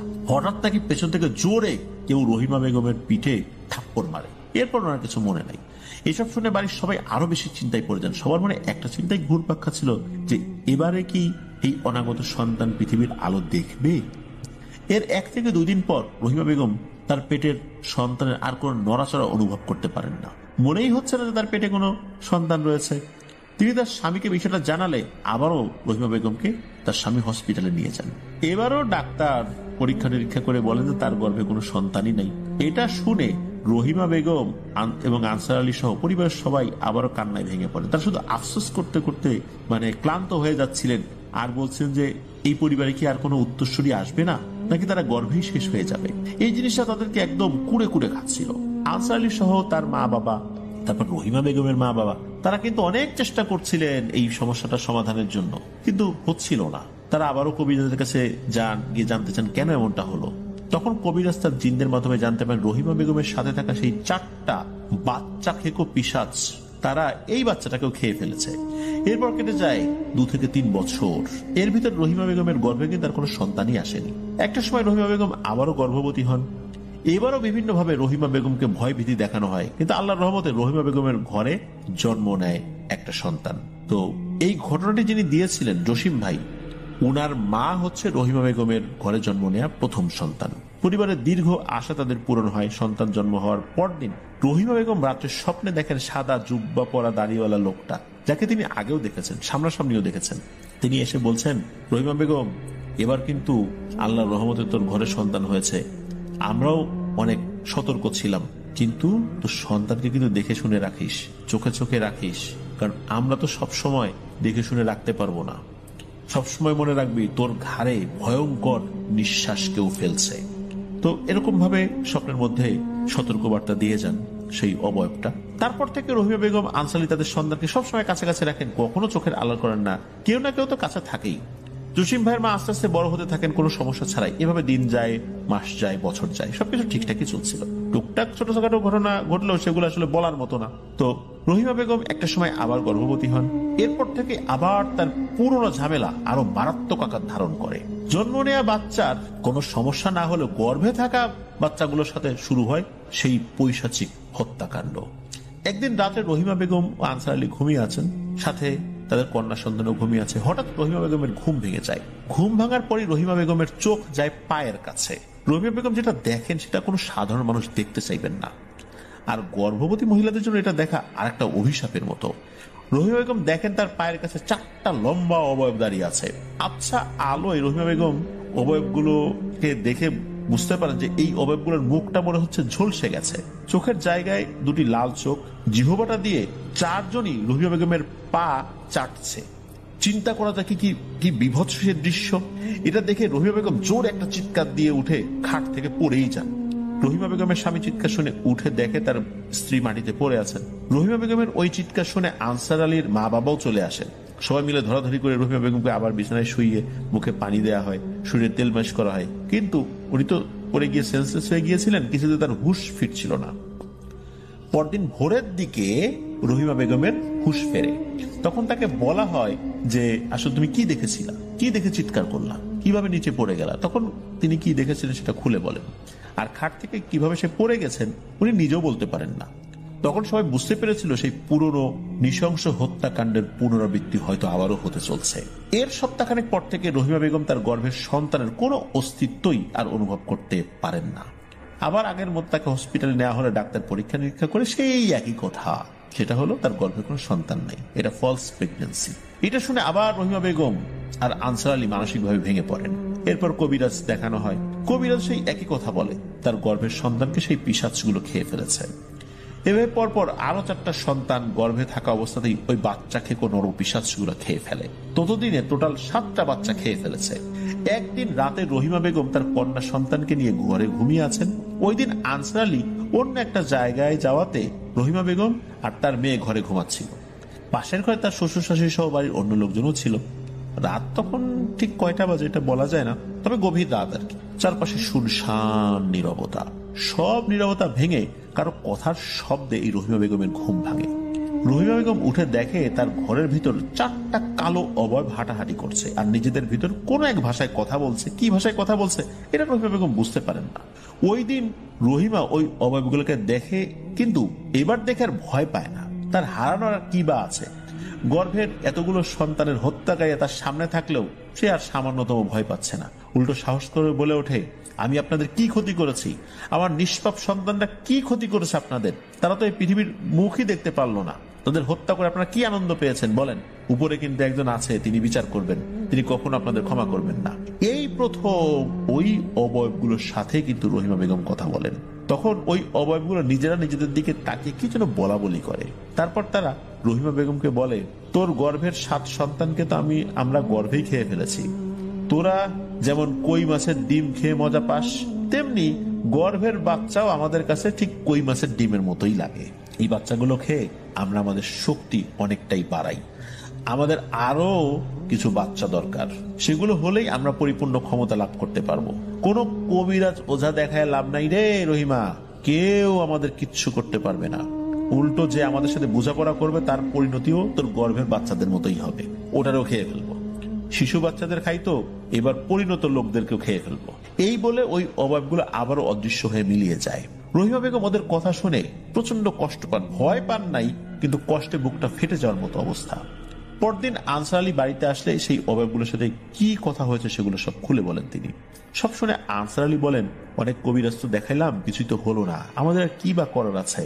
যারা এই অপরাধ করেছে তাদের বিচার উপরওয়ালা করবেন। এভাবে কাটতে থাকে দিন। একদিন রাত্রে রহিমা বেগম ওয়াশরুমে যাওয়ার জন্য বাইরে বের হন। যথারীতি ওয়াশরুম থেকে আবার বেরো হয়ে তিনি যখন ঘরে ঢুকবেন, তখন পেছন থেকে বলে ওঠে, রহিমা রে মা, তাকা আমার দিকে। কণ্ঠটা তার খুব পরিচিত মনে হয়। তিনি পেছন দিকে তাকান, তাকিয়ে দেখেন সেই সাদা পাঞ্জাবি টুপি পরা দাড়িওয়ালা লোকটি। চাঁদের আলোতে মোটামুটি ভালোই বুঝতে পারছিলেন তাকে। ওই লোকটা বলে, মারে তোর কষ্ট তো শুধু দেখেই যাচ্ছি, তেমন তো কিছু করতে পারছি না। ওরা অনেক শক্তিশালী, ওরা সরাসরি শয়তানের পূজা করে, আমরা ওদের সাথে ওইভাবে পেরে উঠি না। তোর বাচ্চাদের নিয়ে ওদের সাথে অনেকবার বাক বিতণ্ডা হয়েছে, ওরা কোনো কথাই শোনে না। চিন্তা করিস না মা, সবকিছু একটা শেষ আছে। তোর জন্য আমাদের কিছু করার এখনো বাকি রয়েছে। আমরা আমাদের জীবন দিয়ে হলেও তোর পাশে থাকার চেষ্টা করবো ইনশাল্লাহ। ভালো থাক, আজকে যাই, আবার তোর সাথে ইনশাল্লাহ দেখা হবে। এরপর কেটে যায় অনেকগুলো দিন। এর মধ্যে অবশ্য আল্লাহর অশেষ রহমতে কোনো ধরনের ঝামেলা ছাড়াই আরো 5টি সন্তান হয় রহিমা বেগমের। তখন অবধি টোটাল 6টি সন্তান তার পৃথিবীর আলো দেখতে পেরেছে। সবাই মনে করেছে অতীতের নৃশংসতা মনে হয় শেষ হয়ে গেছে। এরপর আবারও একদিন রাতে রহিমা বেগম ওয়াশরুমে যাওয়ার জন্য যখন বাইরে বের হয়েছেন, উঠোনে দেখেন অনেক বছর আগে দেখা সেই সাদা পাঞ্জাবি পরা লোকটা উঠোনে দাঁড়িয়ে আছে। সে রহিমা বেগমকে দেখে বলে, মারে আমাকে চিনতে পেরেছিস? কেমন আছিস তুই? নিশ্চয়ই ভালো আছিস। তোর এখন ভালো সময় যাওয়ার কথা। তোর এখন 6টা সন্তান, তাদেরকে নিয়ে তোর অনেক চিন্তা আমি জানি। তুই আর তোর স্বামী মিলে একটা পাকা বাড়ি তৈরি কর, আমি তোদেরকে সাহায্য করার চেষ্টা করব। আশা করি তোরা আটকাবি না টাকা পয়সায়। তোদের যা আছে তাই দিয়ে কাজে হাত দে, বাকিটা ইনশাল্লাহ হয়ে যাবে। সেই 1978-82 সালের কথা। তখন রহিমা বেগম আনসার আলীর সাথে কথা বলে পাকা বাড়ি তৈরি করার সিদ্ধান্ত নেন। আনসার আলী তখন সরকারি ছোট্ট একটা চাকরি করতেন। ওই সময় তারা কাজে হাত দেওয়ার পর ভালো যে 4টা জিন তাদেরকে নাকি নগদ 5,000 টাকা দিয়েছিল। ওই সময়ের প্রেক্ষাপটে 5,000 টাকা মানে কিন্তু অনেক টাকা, যেটা দিয়ে তারা তাদের পাকা বাড়িটি বানিয়েছিলেন। এভাবে কেটে যায় 2 থেকে 3 বছর। সবকিছু ঠিকঠাক চলছিল, সুখের সংসার চলছিল তাদের। অতীতের নৃশংসতা সবাই অনেকটা ভুলতেই বসেছে। রহিমা বেগম আবারও গর্ভবতী হন। এরপর আবার সেই পুরনো ঝামেলা শুরু হয়। রাতের বেলা ঘুমের ভেতর রহিমা বেগম আবার বাজে স্বপ্ন দেখা শুরু করেন। রাতের বেলা বাড়ির চারপাশে দৌড়াদৌড়ির শব্দ, জানালায় টকটক করে কে যেন টোকা দেয়। অনেক আতঙ্ক তৈরি হয় সবার মধ্যে। এই আতঙ্কের ভেতর দিয়ে দিন যেতে থাকে। একদিন ভর দুপুরে রহিমা বেগম ঘরে শুয়ে আছে, হঠাৎ দেখে তার স্বামী আনসার আলী ঘরে ঢুকে তার পাশে এসে বসলেন। বসে তার পেটে হাত দিয়ে বলছে, আমাদের সন্তান বড় হচ্ছে। তো রহিমা বেগম বলে হ্যাঁ। এরপর আনসার আলী আবার কোনো কথা না বলে ঘর থেকে বের হয়ে যান। ওই দিন বিকাল থেকে রহিমা বেগমের পেটে ব্যথা শুরু হয়। কোনো কিছুতেই পেটে ব্যথা কমছে না। পরে তার স্বামী বাড়িতে আসলে রহিমা বেগম এর এই অবস্থা দেখে হসপিটালে নিয়ে যান। হসপিটালে ডাক্তার পরীক্ষা করে বলেন যে রহিমা বেগমের গর্ভে তো কোনো সন্তানই নাই। তখন তারা বুঝতে পারেন বিষয়টা কি হয়েছে। তারা তো বাড়িতে চলে আসছেন। আনসার আলী রহিমা বেগমকে বলে, যে কিভাবে তোমার পেটে এমন ব্যথা হলো? তখন রহিমা বেগম বলে, তুমি না দুপুরে এসে আমার পেটে হাত দিয়ে বলে আমাদের সন্তান বড় হচ্ছে, এরপর তুমি চলে গেলে, তারপর তো আমি ঘুমিয়ে পড়ছি। ঘুম থেকে এই পেটে ব্যথার কারণে আমি উঠে যাই। এইটা শুনে আনসারি তো আকাশ থেকে বসেন। আরে বলে আরে আমি দুপুরবেলা কখন আসলাম? আমি তো দুপুরবেলা বাড়িতেই আসি নাই। তখন রহিমা বেগম বুঝতে পেরেছেন আনসারির রূপ ধরে সেই বাচ্চাকে খুব পিশাচ এসেছিল এবং তাদের বাচ্চাকে খেয়ে ফেলেছে। এভাবে পরপর আরো 5টি বাচ্চা রহিমা বেগমের গর্ভেই পিশাচগুলো খেয়ে ফেলে। এটা নিয়ে মোট 13টি বাচ্চা রহিমা বেগমের গর্ভেই পিশাচগুলো খেয়ে ফেলে। 13টা বাচ্চা এভাবে হারালে কোনো মা কি সহ্য করতে পারে? এর থেকে বড় পরীক্ষা একজন মায়ের জন্য কি হতে পারে? একদিন রাতে রহিমা বেগম ঘুমিয়ে আছেন। সে স্বপ্নে তিনি স্বপ্নে দেখেন যে সেই দাড়ি টুপি পাঞ্জাবি পরা লোকটা তাকে বলছে, কাল রাতে তুই একটু বাইরে আসিস মা, তোর সাথে আমার কিছু কথা আছে। এটা বলেই অদৃশ্য হয়ে যান তিনি। পরদিন সকালবেলা রহিমা বেগম আনসার আলীকে বিষয়টা বললে আনসার আলী বলে, ঠিক আছে, রাত্রেবেলা গিয়ে তার সাথে দেখা করো, কি বলে দেখো। ওই দিন গভীর রাতে রহিমা বেগম বাইরে বের হয়ে দেখেন বাড়ির আশেপাশে একটা মানুষের মতো অবয়ব দাঁড়িয়ে আছে। সাদা পাঞ্জাবি পরা দেখে বুঝতে পারেন এটা হচ্ছে সেই অবয়বটি, ভালো চিন্তা। রহিমা বেগম তার কাছে গেলে তিনি বলেন যে, মা, আজকে তোকে কিছু কথা বলবো যেটা তোর জানা উচিত। ওই শয়তানের অনুসারী পিশাচগুলো তোর 13টা সন্তান খেয়ে ফেলেছে। ওরা কোনো কথাতেই রাজি হচ্ছিল না। একটা সময় তাদের সাথে বাক বিতণ্ডার একটা পর্যায়ে আমরা লড়াই করি, এতে আমাদের সাথে থাকা 2 ভাই শহীদ হয়েছেন। তাছাড়া আমাদের আর কোনো উপায়ও ছিল না। ওরা ওদের কাজ হাসিল করে ফেলেছে। ওরা এখন থেকে আর তোর সাথে নাই, ওরা এখন অন্য কারো বাচ্চার খোঁজে আছে। এভাবেই অন্য বাচ্চার রক্ত শুষে খাবে, আর এভাবেই ওরা যতদিন জীবিত থাকবে শক্তি বৃদ্ধি করবে। যা ক্ষতি হওয়ার তো হয়ে গেছে মা, কোনো কিছু দিয়েই তো পোষানো সম্ভব হবে না, উপরওয়ালা বিচার করবে না, তুই ভালো থাকিস। আমরা এভাবেই মানুষের উপকার করার চেষ্টা করি। কোনো মানুষ বুঝতে পারে না যে কিভাবে আমরা জন্ম নেই, কিভাবে আমরা মৃত্যুবরণ করি, কিভাবে আমাদের মতো জিনেরা মানুষের পক্ষে লড়াই করে মৃত্যুবরণ করে। আবার মানুষের ক্ষতি করছে এমন জিনেরা, তারাও ভালো জিনদের হাতে নিহত হয়। মানুষও বুঝতে পারে না যে তাদের সাথে খারাপ জিনগুলো ভালো জিনদের হাতে মারা গিয়েছে। এভাবেই আমাদের জীবনের একটা বড় অংশ চলে যায়, যেটা মানুষের জানার কথা না। তোর সাথে থাকা সমস্যা আল্লাহর রহমতে শেষ হয়ে গেছে, কিন্তু ওরা এখনো আছে, কিন্তু তোদের পরিবারে আর আসবে না, অন্য পরিবারে গিয়ে আস্তানা কাটবে। তুই ভালো থাকিস, তবে সবসময় তোর পাশে থাকার চেষ্টা করবো ইনশাল্লাহ। একথা বলে ওই জিনটি অদৃশ্য হয়ে যায়। পরদিন রহিমা বেগম জিনের বলা বিষয়টা সবাইকে খুলে বলেন। এরপর রহিমা বেগম আরো 2টি সন্তানের জন্ম দেন। টোটাল 8টা সন্তান জন্ম দেন রহিমা বেগম। এখন সবাই আলহামদুলিল্লাহ বড় হয়ে গেছেন, বিয়েও হয়েছে, তাদেরও সন্তানাদি হয়েছে, কারোর সাথে আর কোনো ধরনের কোনো সমস্যা হয়নি। জসিম ভাই মাশফিক ভাইকে আরো জানিয়েছেন যে তার নানি রহিমা বেগম মাঝে মাঝে এখনো অদৃশ্য কারোর সাথে একা একা কথা বলেন, আর পরিবারের বড় ধরনের কোনো ঝামেলায় পড়লে ওই অবয়বটা এখনো তার কাছে আসেন, পরামর্শ দেন, ভালো উপদেশ দেন। রহিমা বেগমের 5 ছেলে 3 মেয়ে। এই ঘটনাটা সবাই জানেন, তার পরিবার এবং তার আশেপাশের লোকজনও জানেন। রহিমা বেগমের মামা, খালা, মা সবাই তাদের এই 13 ভাই বোনের জন্য খুব আফসোস করেন, আর ওই বাচ্চাকে খুব পিশাচদের বিচার উপরওয়ালার কাছেই দিয়েছেন। নিষ্পাপ শিশুগুলোর কি দোষ ছিল? তারা তো কোনো অপরাধ করেনি। একটা মা জানে যে সে একটা সন্তান পেটে ধরতে কি পরিমাণ কষ্ট করতে হয়, আর সেই সন্তানকে কেউ যদি নৃশংসভাবে হত্যা করে সেটা আসলে মেনে নেওয়া কোনোভাবেই সম্ভব নয়, যেটা রহিমা বেগম আর আনসার আলীও মেনে নিতে পারেননি। এভাবে একটা পরিবারকে নৃশংস অমানবিক পৈশাচিক কষ্ট দেওয়া হয়েছে 2 যুগ ধরে, যেটা পুরো পরিবারকে আজও কষ্ট দেয়। প্রিয় লিসেনার্স, এই যে শিশু সন্তান যারা শিশু বয়সে মারা যায়, তো তারা কিন্তু জান্নাতে থাকবেন এবং পরকালে মা বাবার মুক্তির জন্য আল্লাহ তাআলার কাছে তারা সুপারিশ করবেন, এমনকি আল্লাহ তাআলার কাছে মা বাবার মুক্তির জন্য তর্কাতর্কিও করবেন। আসলে এই যে ত্যাগ, এই যে কুরবানি, এই যে ধৈর্য, আল্লাহ তাআলা এই ধৈর্যের একটা ফল পরকালে কিন্তু রেখেছেন। আল্লাহ তাআলা এই ধরনের মা বাবাকে জান্নাত নসিব করার জন্য এই যে সন্তানদেরকে নিয়ে গেছেন। তাই আমি বলবো, একটা সন্তান হারানোর কষ্ট এটা কত কঠিন এটা যাদের হারিয়েছেন তারা জানেন, কিন্তু তারপরেও ধৈর্য ধারণ করলে আল্লাহ তাআলা নিশ্চয়ই তাদের জন্য পরকালে অনেক অনেক ভালো কিছু রেখেছেন। কারণ কোরআন এবং হাদিস থেকে আমরা সেটাই জানতে পারি। আল্লাহ আমাদেরকে ধৈর্য ধারণ করার তৌফিক দান করুন এবং এই ধরনের বিপদ আপদ থেকে যেন আল্লাহ আমাদেরকে রক্ষা করেন, এই অদৃশ্য শক্তির হাত থেকে আমাদেরকে রক্ষা করেন। আল্লাহ তাআলা তার গায়েবী মদদ দিয়ে আমাদেরকে সাহায্য করুন। প্রিয় লিসেনার্স, আজকের এপিসোড এ পর্যন্তই ছিল। আশা করছি আমাদের এই এপিসোডের 3টি ঘটনা আপনাদের ভয়ের শিহরণ জাগাতে সক্ষম হয়েছে। ধন্যবাদ জানাচ্ছি মাশফিক ভাইকে, অনেক কষ্ট করে ঘটনাগুলো সংগ্রহ করেছেন। আর ধন্যবাদ জানাচ্ছি যারা আমাদের এই এপিসোডটি মনোযোগ দিয়ে শুনেছেন। প্রিয় লিসেনার্স, আমার জন্য দোয়া করবেন, আমার পরিবারের জন্য দোয়া করবেন, আপনাদের জন্য দোয়া রইল, আপনাদের পরিবারের প্রত্যেকের জন্য দোয়া রইল। মহান আল্লাহ সুবহানাহু ওয়া তাআলা আমাদেরকে ভালো রাখুন, সুস্থ রাখুন, নিরাপদে রাখুন, আপনার ওয়ার্ল্ডের সাথে রাখুন। আসসালামু আলাইকুম।